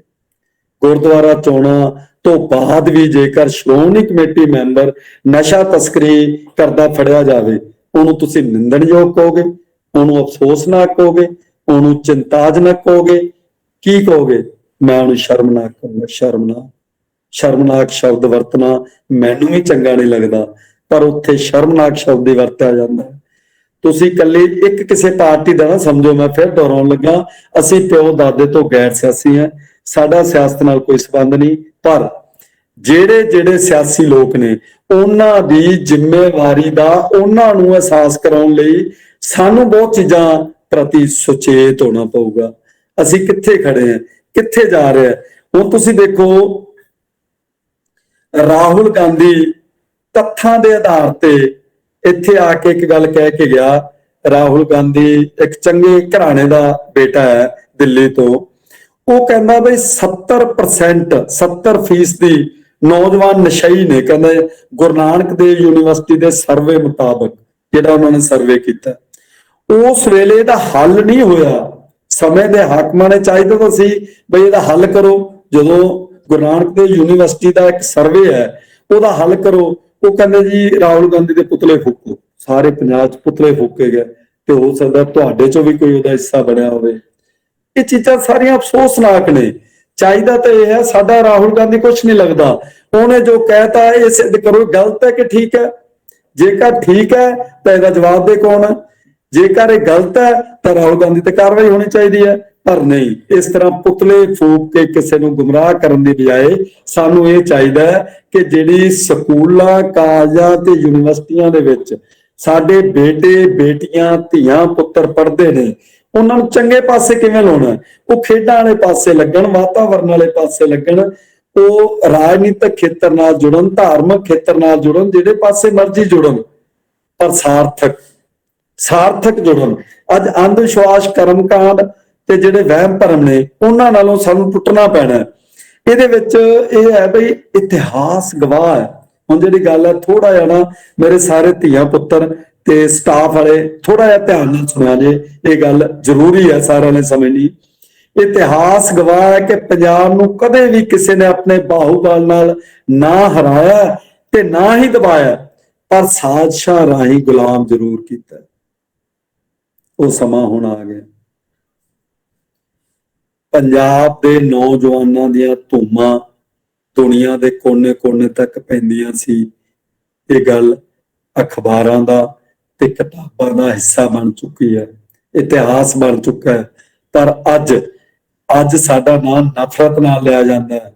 ਵੋਟਾਂ ਵੇਲੇ ਸਿਆਸੀ ਰੋਟੀਆਂ ਸੇਕਣ ਲਈ ਵੀ ਪੰਜਾਬ ਦੇ ਨੌਜਵਾਨ ਨੂੰ ਨਸ਼ਈ ਆਖਿਆ ਜਾਂਦਾ ਹੈ। ਕਿਉਂ ਆਖਿਆ ਜਾਂਦਾ ਹੈ? ਕਿਉਂ ਨਾ ਅਸੀਂ ਸੁਧਰੀਏ ਇਸ ਪਾਸੇ? ਕਿਉਂ ਅਸੀਂ ਇਸ ਪਾਸੇ ਨਾ ਆਈਏ ਕਿ ਸਾਨੂੰ ਕੌਣ ਹੁੰਦੇ ਹੋ ਤੁਸੀਂ ਨਸ਼ਈ ਕਹਿਣ ਵਾਲੇ? ਪੰਜਾਬ ਦੇ ਵਿੱਚੋਂ ਨਸ਼ੇ ਦੀ ਜੜ ਪੁੱਟਣ ਲਈ ਸਾਨੂੰ ਮੂਹਰੇ ਆਉਣਾ ਪਊਗਾ। ਅਸੀਂ ਕੀ ਕਰ ਰਹੇ ਹਾਂ? ਸਾਡੀਆਂ ਜ਼ਿੰਮੇਵਾਰੀਆਂ ਕਿੱਥੇ ਨੇ? ਨਸ਼ੇੜੀ ਪੁੱਤਾਂ ਦੇ ਦਿੱਤੇ ਦਰਦਾਂ ਨਾਲ ਵਿਲਕ ਰਹੀਆਂ ਮਾਵਾਂ, ਸਿਸਕ ਕੇ ਹੋਕੇ ਭਰਦੀਆਂ ਭੈਣਾਂ, ਪਤਨੀਆਂ, ਬੱਚੇ ਤੇ ਮਾਪੇ ਅੰਧਕਾਰਮਈ ਭਵਿੱਖ 'ਚ ਦਿਨ ਕੱਟਣ ਲਈ ਮਜਬੂਰ ਹਨ। ਇਹ ਸਾਡੇ ਪੰਜਾਬ ਦੀ ਤਸਵੀਰ ਹੈ। ਇਹਦਾ ਜਿਹੜੇ ਕਾਰਨ ਬਣ ਰਹੇ ਨੇ, ਸਬੱਬ ਬਣ ਰਹੇ ਨੇ, ਦੋਸ਼ੀ ਨੇ, ਉਹ ਲੋਕ ਸਾਨੂੰ ਮੂਰਖ ਕਹਿੰਦੇ ਨੇ, ਉਹ ਸਾਡੇ ਬੱਚਿਆਂ ਨੂੰ ਨਸ਼ੇੜੀ ਕਹਿੰਦੇ ਨੇ, ਸਿਰਫ ਸਿਆਸੀ ਰੋਟੀਆਂ ਸੇਕਣ ਲਈ। ਅਸੀਂ ਕਿਉਂ ਬਲੀ ਦੇ ਬੱਕਰੇ ਬਣ ਰਹੇ ਹਾਂ? ਕਿੰਨਾ ਕੁ ਚਿਰ ਘਰਾਂ ਦੇ ਵਿੱਚ ਸੱਥਰ ਵਿਛਣਗੇ? ਕਿੰਨਾ ਕੁ ਚਿਰ ਸਾਡੇ ਮਾਪਿਆਂ ਦਾ ਇਕਲੌਤਾ ਪੁੱਤਰ, ਕਿੰਨਾ ਕੁ ਚਿਰ ਸਾਡੇ ਮਾਸੂਮ ਬੱਚਿਆਂ ਦਾ ਪਿਤਾ ਇਸ ਜਹਾਨ ਨੂੰ ਕੂਚ ਕਰੂਗਾ? ਕਿੰਨਾ ਕੁ ਚਿਰ, ਕਿੰਨੇ ਕੁ ਘਰਾਂ ਦੇ ਵਿੱਚ ਸੱਥਰ ਵਿਛਣਗੇ? ਅੱਜ ਗੁਆਂਢੀ ਰਾਜ, ਗੁਆਂਢੀ ਸੂਬੇ ਸਾਡੇ ਤੋਂ ਮੂਹਰੇ ਕਿਉਂ ਜਾ ਰਹੇ ਨੇ? ਪੰਜਾਂ ਦਰਿਆਵਾਂ ਦੀ ਧਰਤੀ ਪੰਜਾਬ, ਪੰਜਾਬ ਦਾ ਗੱਭਰੂ, ਜਿੱਥੇ ਗੁਆਂਢੀ ਸੂਬੇ ਨੌਕਰੀਆਂ ਲਈ ਆਮੰਤਰਿਤ ਕਰਦੇ ਸੀ, ਸਾਨੂੰ ਪੇਸ਼ਕਸ਼ ਹੁੰਦੀ ਸੀ ਵੀ ਆਓ ਤੁਸੀਂ ਜਿਹੋ ਜੀ ਮਰਜ਼ੀ ਨੌਕਰੀ ਲਓ। ਸਾਡੀ ਇਮਾਨਦਾਰੀ ਦੀਆਂ ਮਿਸਾਲਾਂ ਸਨ। ਇੱਕ ਜੱਜ ਸਹੁੰ ਚੁਕਾਉਣ ਮੌਕੇ ਕਹਿੰਦਾ ਸੀ ਇਹ ਪੰਜਾਬੀ ਹੈ, ਰਹਿਣ ਦੇ, ਇਹਨੂੰ ਸਹੁੰ ਚੁਕਾ ਨਾ ਚੁਕਾ, ਇਹਨੇ ਝੂਠ ਬੋਲਣਾ ਹੀ ਨਹੀਂ। ਪਰ ਅੱਜ ਕਿੱਧਰ ਗਈ ਸਾਡੀ ਅਣਖ? ਗੈਰਤ ਤੇ ਜ਼ਮੀਰ ਕਿ ਦੁਸ਼ਮਣ ਤਾਕਤਾਂ ਸਾਡੀ ਅਣਖ ਗੈਰਤ ਤੇ ਜ਼ਮੀਰ ਮਾਰਨ 'ਚ ਕਾਮਯਾਬ ਹੋ ਗਈਆਂ ਨੇ। ਇੱਥੇ ਢਿੱਲ ਕਿੱਥੇ ਹੈ? ਮੈਂ ਫਿਰ ਦੁਹਰਾਵਾਂ, ਜਿਹੜੀਆਂ ਸਾਡੀਆਂ ਕਲੱਬਾਂ, ਸੰਸਥਾਵਾਂ, ਜਥੇਬੰਦੀਆਂ, ਸਭਾ, ਸੁਸਾਇਟੀਆਂ, ਯੂਨੀਅਨਾਂ ਤੇ ਐਸੋਸੀਏਸ਼ਨਾਂ ਦੀ ਜ਼ਿੰਮੇਵਾਰੀ ਬਣਦੀ ਹੈ, ਉਹ ਜ਼ਿੰਮੇਵਾਰੀ ਸਾਨੂੰ ਨਿਭਾਉਣੀ ਪੈਣੀ ਹੈ। ਅੱਜ ਜਿਹੜੇ ਘਰਾਂ ਦੇ ਵਿੱਚ 70 ਵਿਛ ਰਹੇ ਨੇ, ਉਹ 70 ਨਾ ਵਿਛੇ। ਮੈਨੂੰ ਸਮਾਂ ਇੰਨਾ ਕੁ ਦਿੱਤਾ ਗਿਆ ਸੀ, ਮੈਂ ਵਿੱਚੋਂ ਭਵਨਦੀਪ ਉੱਪਲ ਜੀ ਨੂੰ ਤੇ ਡਾਕਟਰ ਤੱਗੜ ਜੀ ਨੂੰ ਪੁੱਛਣਾ ਚਾਹੁੰਦਾ ਕਿ ਹੋਰ ਸਮਾਂ ਹੈ, ਮੈਂ ਬੋਲ ਸਕਦਾ ਜਾਂ ਨਹੀਂ? ਹਾਂਜੀ ਮਹਿੰਦਰ ਸਾਹਿਬ, ਕੁਝ ਸਵਾਲ ਵੀ ਹੋਣਗੇ ਵਿਦਿਆਰਥੀਆਂ ਦੇ, ਹਾਂ ਬਿਲਕੁਲ, ਆਪਾਂ ਉਹ ਵੀ ਲਵਾਂਗੇ ਤੇ 5-4 ਮਿੰਟ 'ਚ ਤੁਸੀਂ ਲੈਕਚਰ ਆਪਣਾ ਜਿਹੜਾ ਉਹ ਪੂਰਾ ਕਰ ਲਓ। ਠੀਕ ਹੈ ਸਰ। 2 ਅਗਸਤ 2004 ਦੀਆਂ ਖਬਰਾਂ ਮੁਤਾਬਕ ਬਠਿੰਡਾ ਵਿੱਚ ਨਸ਼ਾ ਛਡਾਊ ਕੇਂਦਰ 'ਚ 2 ਸਾਲਾਂ 'ਚ 55 ਨਸ਼ੇੜੀ ਅਧਿਆਪਕ ਵੀ ਦਾਖਲ ਹੋਏ। ਹੁਣ ਇਹ ਗੱਲ ਕਿੱਧਰ ਜਾਂਦੀ ਹੈ? 2004, ਅੱਜ ਤੋਂ 18 ਸਾਲ ਪਹਿਲਾਂ ਜਾਂ 17 ਸਾਲ ਪਹਿਲਾਂ ਜਿਹੜੇ 55 ਨਸ਼ੇੜੀ ਅਧਿਆਪਕ ਜਿਨ੍ਹਾਂ ਨੇ ਬੱਚਿਆਂ ਨੂੰ ਨੈਤਿਕਤਾ ਦਾ ਪਾਠ ਪੜਾਉਣਾ ਹੈ, ਜੇ ਸਾਡੇ ਉਹ ਅਧਿਆਪਕ ਨਸ਼ੇੜੀ ਸਾਬਤ ਹੋ ਰਹੇ ਨੇ ਤਾਂ ਬੱਚਿਆਂ ਤੇ ਕੀ ਪ੍ਰਭਾਵ ਪਊਗਾ?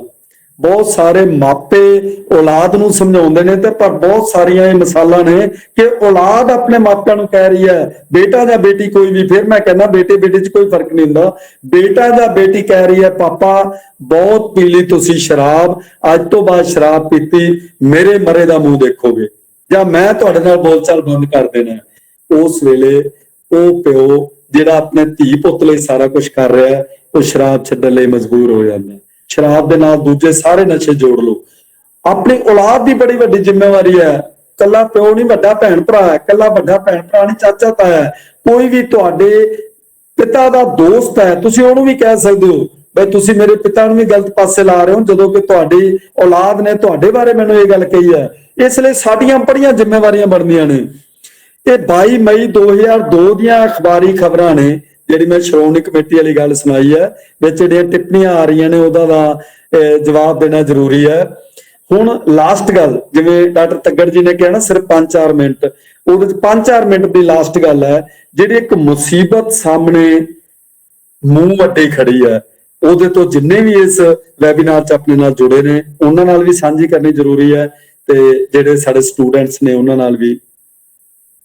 ਇੱਕੋ ਸਿਰਿੰਜ ਦੇ ਨਾਲ ਨਸ਼ੇ ਦੀ ਪੂਰਤੀ, ਇੱਕੋ ਭਾਂਡੇ ਦੇ ਵਿੱਚ ਚਿੱਟਾ ਨਸ਼ਾ, ਜਿਹੜਾ ਚਿੱਟਾ ਸਿੰਥੈਟਿਕ ਨਸ਼ਾ ਜਿਹਨੂੰ ਬੋਲਦੇ ਨੇ, ਉਹਨੂੰ ਘੋਲ ਕੇ ਪੀ ਲੈਣਾ, ਉਹਦੇ ਨਾਲ ਨਸ਼ੇ ਦੀ ਪੂਰਤੀ ਤਾਂ ਹੋ ਜਾਂਦੀ ਹੈ, ਪਰ ਜਿਹੜਾ ਕੈਂਸਰ, ਕਾਲਾ ਪੀਲੀਆ, ਏਡਜ਼, ਇਹੋ ਜਿਹੀਆਂ ਜਿਹੜੀਆਂ ਨਾਮਰਾਦ ਬਿਮਾਰੀਆਂ ਨੇ ਉਹ ਪੈਰ ਪਸਾਰ ਰਹੀਆਂ ਨੇ।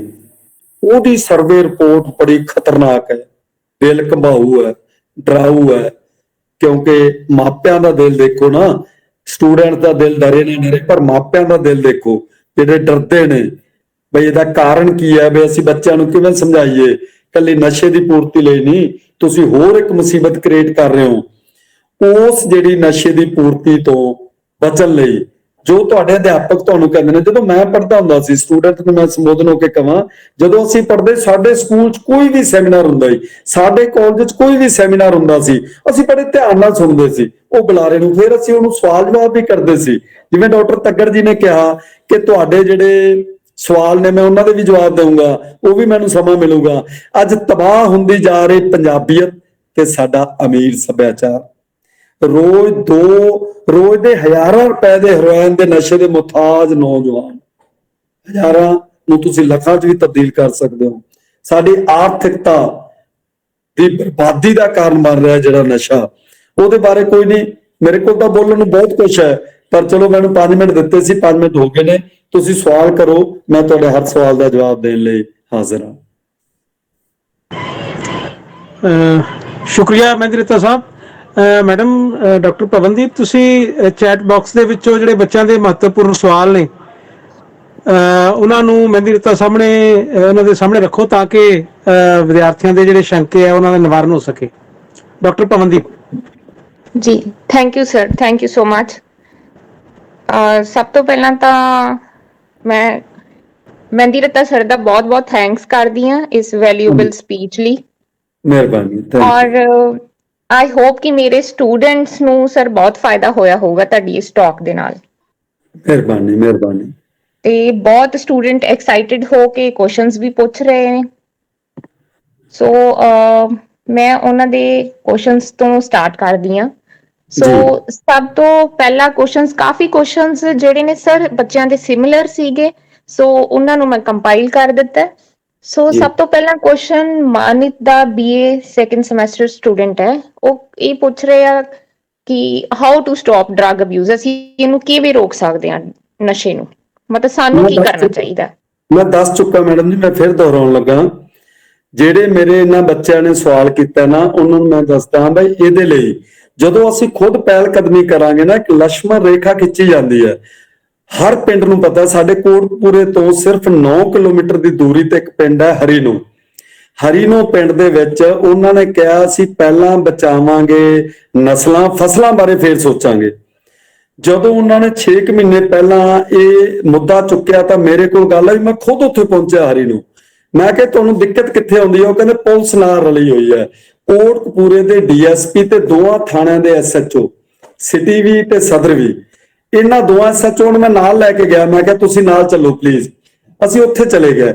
ਉੱਥੇ ਜਾ ਕੇ ਇੱਕ ਸੈਮੀਨਾਰ ਰੱਖਿਆ ਗਿਆ। ਸੈਮੀਨਾਰ ਦੇ ਵਿੱਚ ਮੈਂ ਕਿਹਾ ਤੁਸੀਂ ਸੂਚੀ ਦਿਓ। ਉਹ ਸੂਚੀ 'ਚ ਤੁਸੀਂ ਸਾਹਮਣੇ ਨਹੀਂ ਆਉਣਾ, ਕਿਉਂਕਿ ਨਸ਼ਾ ਤਸਕਰ ਦੇ ਹੱਥ ਬੜੇ ਲੰਮੇ ਹੁੰਦੇ ਆ। ਅਕਸਰ ਇਹ ਗੱਲ ਹੈ ਕਿ ਉਹਨਾਂ ਤੇ ਪੋਲੀਟੀਕਲ ਲੋਕਾਂ ਦਾ ਵੀ ਸਰਪ੍ਰਸਤੀ ਹੁੰਦੀ ਹੈ, ਉਹਨਾਂ ਤੇ ਪੁਲਿਸ ਦੀ ਵੀ ਮਿਲੀ ਭੁਗਤ ਹੁੰਦੀ ਹੈ, ਗੱਲਾਂ ਅਕਸਰ ਹੁੰਦੀਆਂ ਨੇ। ਪਰ ਮੈਂ ਕਿਹਾ ਤੁਸੀਂ ਸੂਚੀ ਦਿਓ।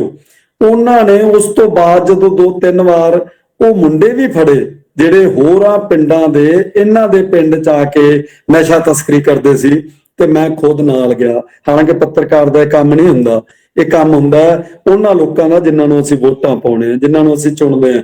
ਪਰ ਫਿਰ ਵੀ ਮੈਂ ਗਿਆ, ਮੈਂ ਕੋਲ ਖੜ ਕੇ ਉਹਨਾਂ ਦੀ 1-1 ਘੰਟਾ ਕਲਾਸ ਵੀ ਲਾਈ। ਮੈਂ ਉਹਨਾਂ ਨੂੰ ਦੱਸਿਆ, ਉਹਨਾਂ ਨਸ਼ੇੜੀ ਨੌਜਵਾਨਾਂ ਨੂੰ ਤੇ ਨਸ਼ਾ ਤਸਕਰਾਂ ਨੂੰ, ਕਿ ਤੁਹਾਡੇ ਮਾਪਿਆਂ ਨੂੰ ਤੇ ਤੁਹਾਡੇ ਸਮਾਜ ਨੂੰ ਤੁਹਾਡੇ ਤੋਂ ਬਹੁਤ ਵੱਡੀਆਂ ਆਸਾਂ ਨੇ।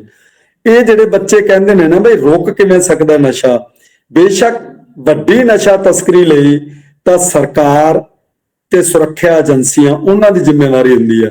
ਪਰ ਜਿਹੜੀ ਥੋੜੀ ਛੋਟੀ ਹੁੰਦੀ ਹੈ ਨਸ਼ਾ ਤਸਕਰੀ, ਇਹਨੂੰ ਦੂਰ ਕਰਨ ਲਈ ਜਦੋਂ ਅਸੀਂ ਕਰਾਂਗੇ ਪਹਿਲ ਕਦਮੀ, ਲక్ష్మణ ਰੇਖਾ ਖਿੱਚਦੀ ਤੁਹਾਡੇ ਪਿੰਡ ਦੇ ਵਿੱਚ, ਜੇ ਹਰੀਨੋ ਪਿੰਡ ਹੈ, ਆਪਣੇ 14,000 ਮੰਨ ਲਓ ਪੰਚਾਇਤਾਂ ਨੇ ਪੰਜਾਬ ਦੀਆਂ, ਉਹਨਾਂ ਸਾਰਿਆਂ ਨੂੰ ਪ੍ਰੇਰਣਾ ਮਿਲ ਰਹੀ ਹੈ। ਮੈਨੂੰ ਫੋਨ ਆਉਂਦੇ ਨੇ ਮੈਂ ਤੁਸੀਂ ਜਿਹੜੀ ਖਬਰ ਲਾਈ ਹੈ ਜਾਂ TV ਚੈਨਲ ਤੇ ਚਲਾਈ ਹੈ ਉਹਦੇ ਬਾਰੇ ਦੱਸਿਓ। ਮੇਰੇ ਤੋਂ ਉਹਨਾਂ ਪਿੰਡਾਂ ਵਾਲੇ ਨੌਜਵਾਨਾਂ ਦਾ ਬਕਾਇਦਾ ਨੰਬਰ ਮੰਗਿਆ ਜਾਂਦਾ।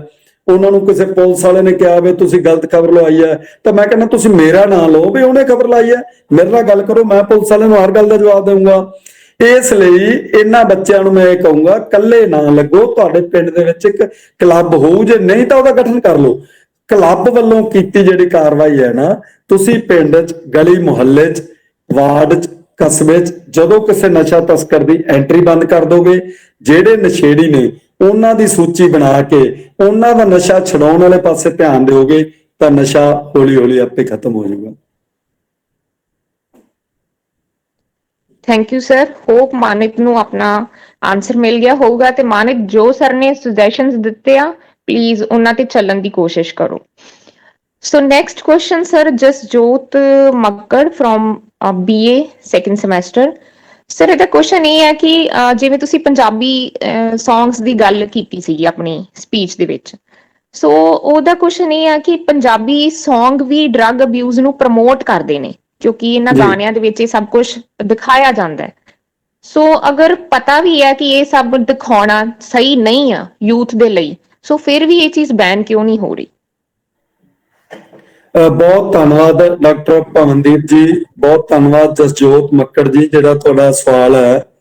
ਹੁਣ ਇਸ ਲਈ ਕਾਫਲਾ ਬਣਦਾ ਹੁੰਦਾ, ਇਕੱਲਾ ਕੋਈ ਨਹੀਂ। ਜੇ ਮੈਂ ਗੁਰਦਾਸ ਮਾਨ ਨੂੰ ਰੋਕ ਕੇ ਕਹਿ ਰਿਹਾ ਤੁਹਾਡਾ ਉਹ ਗਾਣਾ ਕਿਹੜੇ ਪਾਸੇ ਜਾ ਰਿਹਾ, ਆ ਪਈ ਹੈ ਜਿਹੜੀ ਸਾਡੀ ਲਾਸ਼ ਵੈਰ ਨੇ, ਕਦੀ ਲਾਸ਼ ਵੀ ਮੂੰਹ ਬੋਲਦੀ ਹੈ। ਤੇ ਗੁਰਦਾਸ ਮਾਨ ਨਾਲ ਮੇਰੇ ਪੁਰਾਣੇ ਰਿਲੇਸ਼ਨ ਸਾਰੇ ਖਤਮ, ਬੋਲਚਾਲ ਬੰਦ ਹੋ ਜਾਂਦਾ ਹੈ। ਪਰ ਉੱਥੇ ਜਿਹੜੇ 8-10-15 ਬੰਦੇ ਸੁਣ ਰਹੇ ਨੇ, ਉਹ ਦੰਦੀਆਂ ਕੱਢ ਰਹੇ ਨੇ, ਜਦੋਂ ਕਿ ਇਹਦੇ ਮਗਰ ਨਹੀਂ ਲੱਗਦੇ। ਇਹ ਨਹੀਂ ਕਹਿੰਦੇ ਬਈ ਉਹ ਸਹੀ ਕਹਿ ਰਿਹਾ। ਜੇਕਰ ਮੈਂ ਇੱਕ ਕੋਈ, ਚਲੋ ਮੈਨੂੰ ਨਾਮ ਭੁੱਲ ਗਿਆ, ਇੱਕ ਗਾਣਾ ਆਇਆ ਸੀਗਾ ਯਾਰ ਅਣਮੁੱਲੇ ਹਵਾ ਦੇ ਬੁੱਲੇ, ਉਹਦੇ ਚ ਇੱਕ ਜਗ੍ਹਾ ਉਹ ਕਹਿ ਰਿਹਾ ਹੈ ਮਹਿਫਲ ਨਿੱਤ ਦੀ ਤੇ ਅੰਟੀ ਪਿੱਟ ਦੀ। ਮੈਂ ਉੱਥੇ ਉਹਨੂੰ ਫੋਨ ਲਾ ਕੇ ਕਹਿ ਰਿਹਾ, ਸ਼ਹਿਰੀ ਮਾਨ ਸੀ ਸ਼ਾਇਦ ਉਹਦਾ ਨਾਂ, ਸ਼ਹਿਰੀ ਮਾਨ। ਮੈਂ ਕਿਹਾ ਜੀ ਇਹ ਤੁਸੀਂ ਨਾ ਕਿਉਂ ਗਲਤ ਪਾਸੇ ਲਾਉਣੇ ਹੋ? ਜਿਹੜੇ ਉਹਦੇ ਚ 3-4 ਗੱਲਾਂ ਇੱਥੇ ਖੈਰ ਦੁਹਰਾਉਣੀਆਂ ਮੈਨੂੰ ਚੰਗੀਆਂ ਨਹੀਂ ਲੱਗਦੀਆਂ, ਮੇਰੇ ਧੀਆ ਪੁੱਤਰ ਅਜੀਬ ਜਿਹਾ ਨਾ ਸਮਝਣ, ਮੈਂ ਉਹ ਗੱਲਾਂ ਉਹਦੇ ਨਾਲ ਸਾਂਝੀਆਂ ਕੀਤੀਆਂ। ਮੈਂ ਕਿਹਾ ਤੁਹਾਡਾ ਬਹੁਤ ਵਧੀਆ ਗਾਣਾ, ਬੜਾ ਹਿੱਟ ਗਾਣਾ, ਪਰ ਇਹਦੇ ਚੋਂ ਆਹ 2-4 ਸ਼ਬਦ ਹੈ, ਇਹ ਬੱਚਿਆਂ ਨੂੰ ਕੁਰਾਹੇ ਪਾਉਣ ਵਾਲੇ ਨੇ। ਪਲੀਜ਼ ਤੁਸੀਂ ਕੁਰਾਹੇ ਪਾਉਣ ਵਾਲੇ ਪਾਸੇ ਨਾ ਕਰੋ। ਉਸ ਦਿਨ ਸਾਡੇ ਇੱਥੋਂ MP ਬਣੇ ਨੇ ਮੁਹੰਮਦ ਸਦੀਕ, ਮੈਂ ਮੁਹੰਮਦ ਸਦੀਕ ਨੂੰ ਕਿਹਾ, ਮੈਂ ਕਿਹਾ ਸਦੀਕ ਸਾਹਿਬ ਅੱਜ ਤੋਂ 30 ਸਾਲ ਪਹਿਲਾਂ ਤੁਹਾਡਾ ਇੱਕ ਗਾਣਾ ਸੁਣਿਆ ਸੀ, ਉਹਦੇ ਚ ਜਦੋਂ ਤੁਸੀਂ ਕਹਿੰਦੇ ਹੋ ਸਾਰੇ ਲਾਂਬੇ ਲਾ ਦੂੰ ਸਿਰੋਂ ਲਾ ਦੂੰ ਟੋਕਰਾ, ਮੰਜੀ ਉੱਤੋਂ ਕਰਦੇ ਉੱਠਣ ਜੋਗਰਾ, ਤੇ ਅੱਗੋਂ ਰਣਜੀਤ ਕੌਰ ਬੋਲਦੀ ਹੈ ਤੇਰੀਆਂ ਚਲਾਕੀਆਂ ਨੂੰ ਜੱਗ ਜਾਣਦਾ, ਅਮਲੀਆ ਫੇਰ ਲੱਭੀ ਫਿਰਦਾ ਬਹਾਨਾ ਖਾਣ ਦਾ। ਉਹ ਕੀ ਖਾਣ ਦਾ? ਅਫੀਮ ਭੁੱਕੀ ਖਾਣ ਦਾ ਕਿ ਜੁੱਤੀਆਂ ਖਾਣ ਦਾ? ਉਹ ਕਹਿੰਦੇ ਨਹੀਂ ਨਹੀਂ, ਨਾ ਲੋਕਾਂ ਨੇ ਕਿਸੇ ਨੇ ਪੁੱਛਿਆ, ਤੂੰ ਕਿਉਂ ਪੁੱਛਦਾ ਮੈਨੂੰ? ਉਹ ਮੈਂ ਕਿਹਾ ਸਪਸ਼ਟਤਾ ਕਰੋ, 2 ਅਰਥ ਨਾ ਨਿਕਲਣ ਕਿਸੇ ਗੱਲ ਦੇ। ਉਹ ਕਹਿੰਦੇ ਨਹੀਂ ਤੂੰ ਤਾਂ ਲੈ ਤਾਂ 50 ਸਾਲ ਪੁਰਾਣਾ ਗਾਣਾ ਤੂੰ ਹੁਣ ਕਹੀ ਜਾਂਦਾ। ਮੈਂ ਕਿਹਾ ਦੇਖੋ ਆਪਣਾ ਮੇਲ ਹੀ ਹੁਣ ਹੋਇਆ, ਉੱਥੇ ਜਿਹੜੇ 10-15 ਬੰਦੇ ਬੈਠੇ ਉਹਨਾਂ ਨੇ ਦੰਦੀਆਂ ਕੱਢ ਕੇ ਸਾਰਤਾ। ਇਹ ਨਹੀਂ ਕਿਹਾ ਕਿ ਨਹੀਂ ਸਦੀਕ ਸਾਹਿਬ ਤੁਸੀਂ ਜਵਾਬ ਦਿਓ ਇਸ ਗੱਲ ਦਾ।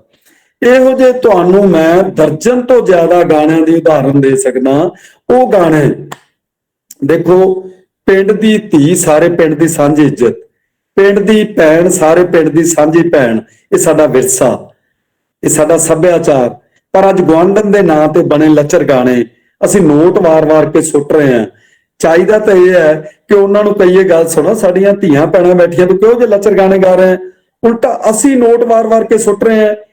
ਬੱਚਿਆਂ ਨੂੰ ਅਸੀਂ ਕੀ ਸਿੱਖਿਆ ਦੇ ਰਹੇ ਹਾਂ? ਚਾਹੀਦਾ ਤਾਂ ਬੱਚੇ ਵੀ ਇਹ ਕਹਿਣ ਬਈ ਪਾਪਾ ਇਹ ਗਲਤ ਹੈ, ਮੰਮੀ ਇਹ ਗਲਤ ਹੈ, ਤੁਸੀਂ ਗਾਣੇ ਗਲਤ ਤੇ ਨੱਚ ਰਹੇ ਹੋ। ਉਲਟਾ ਮਾਂ ਪਿਓ ਵੀ ਬੱਚਿਆਂ ਨੂੰ ਕਹਿੰਦੇ ਆ ਜਾਓ। ਹੁਣ ਤੁਹਾਨੂੰ ਮੈਂ ਇੱਕ ਉਦਾਹਰਨ ਦਿੰਦਾ, ਜਸਜੋਤ ਮੱਕੜ ਜੀ ਧਿਆਨ ਦਿਓ, ਕੋਟਕਪੂਰੇ ਦੀ ਉਦਾਹਰਨ ਹੈ। ਸਾਡੇ ਇੱਥੋਂ ਦਾ ਇੱਕ ਨਾਮਵਰ ਸਕੂਲ ਹੈ, ਅੱਜ ਤੋਂ 13 ਸਾਲ ਪੁਰਾਣੀ ਗੱਲ ਹੈ। ਉਸ ਸਕੂਲ ਦਾ ਮੈਂ ਨਾਮ ਨਹੀਂ ਲਊਂਗਾ, ਉਹਦੀ ਵੈਨ ਜਾ ਰਹੀ ਹੈ ਤੇ ਬੱਚਿਆਂ ਦੀ ਭਰੀ ਹੋਈ ਖਚਾ ਖਚ। ਮੈਂ ਮਾਰਨਿੰਗ ਵਾਕ ਤੋਂ ਆ ਰਿਹਾ ਸੁਬਾਹ, ਉਹ ਵੈਨ ਦੇ ਵਿੱਚ ਗਾਣਾ ਐਡਾ ਕਿ ਲੱਚਰ ਹੈ ਕਿ ਮੈਨੂੰ ਦੁਹਰਾਉਣਾ ਵੀ ਬੜਾ ਮੁਸ਼ਕਲ ਜਾਪ ਰਿਹਾ। ਮੈਂ ਉਹਨੂੰ ਵੈਨ ਨੂੰ ਰੋਕ ਰਿਹਾ, ਮੈਂ ਕਿਹਾ ਗੱਲ ਸੁਣੋ। ਡਰਾਈਵਰ ਨੂੰ ਮੈਂ ਕਿਹਾ ਤੇਰੇ ਬੱਚੇ ਹੈਗੇ ਇਹਦੇ ਚ? ਕਹਿੰਦਾ ਨਹੀਂ। ਕੋਈ ਤੇਰੇ ਰਿਸ਼ਤੇਦਾਰ ਦੇ ਗੁਆਂਢੀ ਦੇ? ਕਹਿੰਦਾ ਨਹੀਂ। ਤੇ ਮੈਂ ਕਿਹਾ ਬੱਚਿਆਂ ਦੀ ਮਾਨਸਿਕਤਾ ਤੇ ਬੜਾ ਗਲਤ ਪ੍ਰਭਾਵ ਪਾ ਰਿਹਾ ਤੇਰਾ ਗਾਣਾ। ਉਹ ਕਹਿੰਦਾ ਬੱਚੇ ਆਪ ਕਹਿੰਦੇ ਨੇ ਲਾਓ। ਮੈਂ ਪ੍ਰਿੰਸੀਪਲ ਕੋਲ ਚਲਾ ਗਿਆ, ਪ੍ਰਿੰਸੀਪਲ ਨੇ ਉਹਨੂੰ ਕਿਹਾ ਹੁਣੇ ਸੌਰੀ ਫੀਲ ਕਰ, ਉਹਨੇ ਮਾਫੀ ਮੰਗ ਲਈ। ਅਗਲੇ ਦਿਨ ਮੇਰੇ ਆਫਿਸ 'ਚ ਕੁਝ ਬੱਚਿਆਂ ਨੇ ਮਾਪੇ ਲਾਏ ਕਿ ਢਿੱਡ ਦੁਖਦਾ, ਤੂੰ ਕੌਣ ਹੁੰਦਾ ਇਹ ਗੱਲ ਕਹਿਣ ਵਾਲਾ? ਦੇਖੋ ਬੱਚਿਆਂ ਨੂੰ ਕੁਰਾਹੇ ਪਾਉਣ ਦੇ ਜੇ ਮਾਪੇ ਹੀ ਸਬੱਬ ਬਣ ਰਹੇ ਨੇ। ਮੈਂ ਕਹਿੰਦਾ ਸਾਡੇ ਸਮਾਜ 'ਚ ਜਿਹੜੀ ਗਿਰਾਵਟ ਆ ਰਹੀ ਹੈ ਇਹਨਾਂ ਗੱਲਾਂ ਕਰਕੇ ਆ ਰਹੀ ਹੈ। ਬੱਚਿਆਂ ਨੂੰ ਅਸੀਂ ਸਾਰਥਕ ਗੱਲਾਂ ਦੱਸਣੀਆਂ ਨੇ, ਉਹਦੇ 'ਚ ਕਲਾਕਾਰਾਂ ਦਾ, ਸਾਹਿਤਕਾਰਾਂ ਦਾ, ਪੱਤਰਕਾਰਾਂ ਦਾ, ਧਾਰਮਿਕ ਪ੍ਰਚਾਰਕਾਂ ਦਾ ਬੜਾ ਵੱਡਾ ਯੋਗਦਾਨ ਹੁੰਦਾ ਹੈ। ਪਰ ਜੇ ਕਲਾਕਾਰ ਗਲਤ ਗੀਤ ਗਾ ਕੇ ਇਸ ਪਾਸੇ ਲਾਉਂਦੇ ਨੇ, ਉਹਦੇ ਲਈ ਜਸਜੋਤ ਮੱਕੜ ਜੀ ਤੁਹਾਡਾ ਜਿਹੜਾ ਫਰੈਂਡ ਸਰਕਲ ਹੈ, ਤੁਹਾਡੀ ਵੀ ਓਨੀ ਜ਼ਿੰਮੇਵਾਰੀ ਬਣਦੀ ਹੈ ਜਿੰਨੀ ਜ਼ਿੰਮੇਵਾਰੀ ਮੇਰੀ ਬਣਦੀ ਹੈ ਜਾਂ ਤੁਹਾਡੇ ਅਧਿਆਪਕਾਂ ਦੀ ਬਣਦੀ ਹੈ। ਇਸ ਲਈ ਕੋਈ ਵੀ ਗਲਤ ਗਾਣਾ ਉਸ ਗਾਇਕ ਨੂੰ ਤੁਸੀਂ ਜ਼ਰੂਰ ਕਹਿਣਾ, ਗੀਤਕਾਰ ਨੂੰ, ਭਾਵੇਂ ਲੇਖਕ ਨੂੰ, ਭਾਵੇਂ ਗਾਇਕ ਨੂੰ ਤੁਸੀਂ ਕਹੋ ਬਈ ਇੱਥੇ ਆ ਚੀਜ਼ ਗਲਤ ਹੈ, ਤਾਂ ਇਹ ਬੁਰਾਈ ਦਾ ਖਾਤਮਾ ਹੋਊਗਾ। Thank you so much, sir, for the answer. So, sir, मेरा next question Sahil Kumar BSc second semester ਵੱਲੋਂ ਹੈ। ਸਰ ਉਹ ਇਹ ਪੁੱਛ ਰਹੇ ਨੇ ਕਿ ਜਿਵੇਂ ਲੋਕਡਾਊਨ ਹੋਣ ਲੱਗਿਆ ਕੋਵਿਡ ਕਰਕੇ ਤੇ ਸਾਰੇ ਸਕੂਲ ਕਾਲਜਸ ਬੰਦ ਨੇ, ਸੋ ਪਰ ਕਹਿ ਲੋ ਕਿ ਨਸ਼ਾ ਕਿਤੇ ਵੀ ਬੰਦ ਨਹੀਂ ਹੋਇਆ ਇਸ ਲੋਕਡਾਊਨ ਦੇ ਦੌਰਾਨ। ਹੁਣ ਜਿਵੇਂ ਵਾਈਨ ਸ਼ਾਪ ਸੀ, ਚਾਹੇ ਉਹ ਲੀਗਲ ਨਸ਼ਾ ਹੀ ਮੰਨਦੇ ਆ ਆਪਾਂ ਇਹਨੂੰ, ਪਰ ਵਾਈਨ ਸ਼ਾਪਸ ਵੀ ਖੁੱਲੀਆਂ ਹੀ ਰਹੀਆਂ ਹਰ ਟਾਈਮ ਤੇ। ਸੋ ਮਤਲਬ ਬੱਚੇ ਦਾ ਕੁਐਸਚਨ ਇਹ ਹੈ ਕਿ ਕੀ ਐਵੇਂ ਹੋਣਾ ਚਾਹੀਦਾ ਸੀਗਾ? ਬਿਲਕੁਲ ਨਹੀਂ ਹੋਣਾ ਚਾਹੀਦਾ ਸੀ ਡਾਕਟਰ ਪਵਨਦੀਪ ਜੀ। ਮੈਂ ਫਿਰ ਦੁਹਰਾਉਣ ਲੱਗਾ, ਯੂਨੀਵਰਸਿਟੀ ਕਾਲਜ ਜੈਤੋ ਦੀਆਂ ਕੁਝ ਲਿਮਿਟੇਸ਼ਨ ਨੇ। ਇਹ ਚੀਜ਼ਾਂ ਮੈਂ ਆਪਣੇ ਵੱਲੋਂ ਵੀਡੀਓ ਜਾਰੀ ਕਰਕੇ ਕਹਿ ਚੁੱਕਾ, ਅਖਬਾਰ 'ਚ ਮੈਂ ਲਿਖ ਚੁੱਕਾ, ਮੈਂ ਕੰਪਲੇਂਟਾਂ ਵੀ ਕਰ ਚੁੱਕਾ। ਪਰ ਇੱਥੇ ਦੁਹਰਾਉਣ ਨਾਲ ਕਿਤੇ ਕੋਈ ਵਿਵਾਦ ਨਾ ਖੜਾ ਹੋ ਜੇ, ਮੈਂ ਨਹੀਂ ਚਾਹੁੰਦਾ। ਜਿਹੜੀਆਂ ਯੂਨੀਵਰਸਿਟੀ ਕਾਲਜ ਜੈਤੋ ਦੀਆਂ ਲਿਮਿਟੇਸ਼ਨ ਨੇ ਮੈਂ ਉਹ ਪਾਰ ਨਹੀਂ ਕਰਨਾ ਚਾਹੁੰਦਾ। ਮੈਂ ਇਹਨਾਂ ਜ਼ਰੂਰ ਕਹੂੰਗਾ ਵੀ ਇਹ ਬਿਲਕੁਲ ਗਲਤ ਨੇ। ਕੋਈ ਨਸ਼ੇ ਵਾਲੀਆਂ ਵਾਈਨ ਸ਼ਾਪ ਨਹੀਂ ਖੁੱਲਣੀਆਂ ਚਾਹੀਦੀਆਂ, ਨਸ਼ਾ ਤਸਕਰੀ ਨਹੀਂ ਰੁਕੀ। ਇਹ ਬਿਲਕੁਲ ਉਹਨਾਂ ਦਾ ਕੁਐਸਚਨ ਸਹੀ ਹੈ। ਇੱਥੇ ਫਿਰ ਸਿੱਧ ਹੁੰਦਾ ਹੈ ਬਈ ਉਹਨਾਂ ਦੀ ਕਿਤੇ ਨਾ ਕਿਤੇ ਮਿਲੀ ਭੁਗਤ ਹੈ, ਕਿਤੇ ਨਾ ਕਿਤੇ ਸਰਪ੍ਰਸਤੀ ਹੈ। ਇਹ ਚੀਜ਼ਾਂ ਫਿਰ ਮੈਂ ਲਿਮਿਟੇਸ਼ਨ ਹੈ ਜਿਹੜੀ ਯੂਨੀਵਰਸਿਟੀ ਕਾਲਜ ਜੈਤੋ ਦੀ, ਉਹਦੇ ਤੋਂ ਬਾਹਰ ਨਹੀਂ ਜਾਣਾ ਚਾਹੁੰਦਾ। ਤੇ ਮੇਰੇ ਖਿਆਲ ਮੇਰੇ ਇੰਨੇ ਕੁ ਜਵਾਬ ਦੇ ਨਾਲ ਉਹ ਸੈਟੀਸਫਾਈਡ ਹੋ ਗਏ ਹੋਣੇ ਆ ਕੁਐਸਚਨ ਕਰਤਾ। Thank you, sir. Tahil, I hope you got the answer. So, sir, मेरा next question है आकांक्षा Garg from BCom second semester. Sir, ਬੱਚੇ ਦਾ question ਇਹ ਹੈ ਕਿ drug abuse ਦਾ sir ਇਹ ਪੰਜਾਬ state 'ਚ ਹੀ ਸਾਡੀ 'ਚ ਐਵੇਂ ਦਾ ਹਾਲ ਹੈ ਕਿ ਜਾਂ ਹੋਰ states ਵਿੱਚ ਵੀ ਐਵੇਂ ਦਾ ਹੀ situation ਹੈ?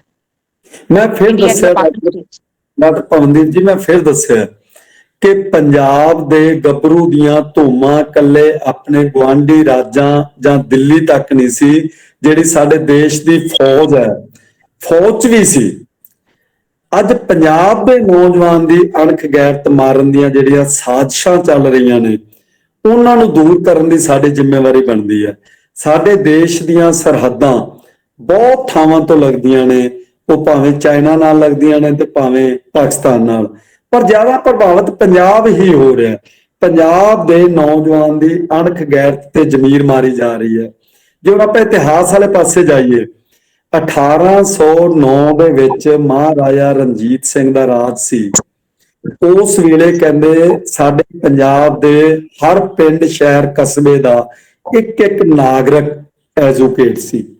ਇੱਕ ਇੱਕ ਨਾਗਰਿਕ ਅਸਲਾ ਵੀ ਰੱਖਦਾ ਸੀ ਤੇ ਅਸਲੇ ਪ੍ਰਤੀ ਸਿੱਖਿਅਤ ਵੀ ਪੂਰਾ ਸੀ।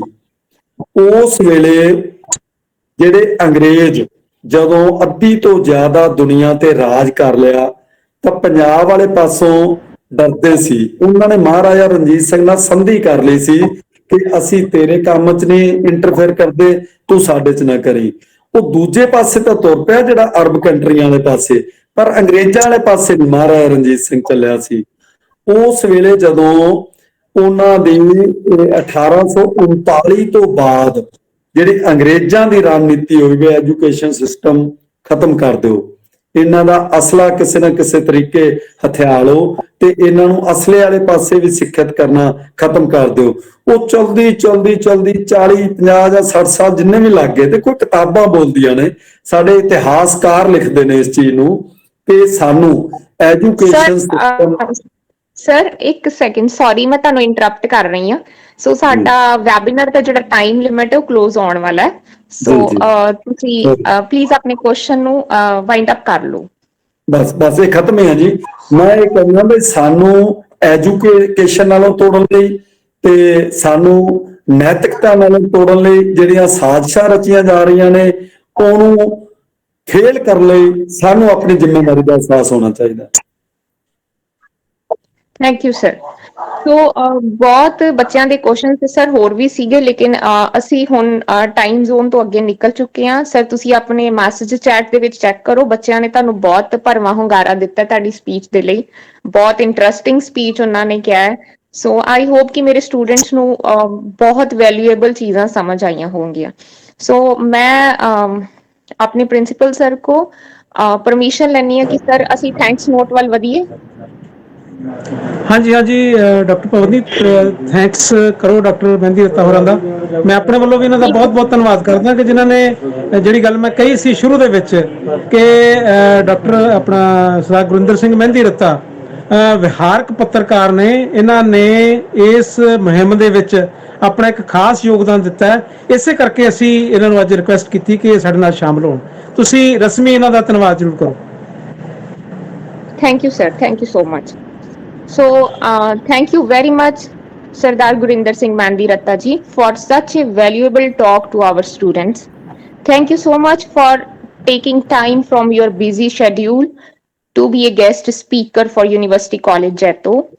Most importantly, I would also like to convey my special thanks to our principal sir, Sardar Parminder Singh Taggad, for organizing this valuable webinar for my students.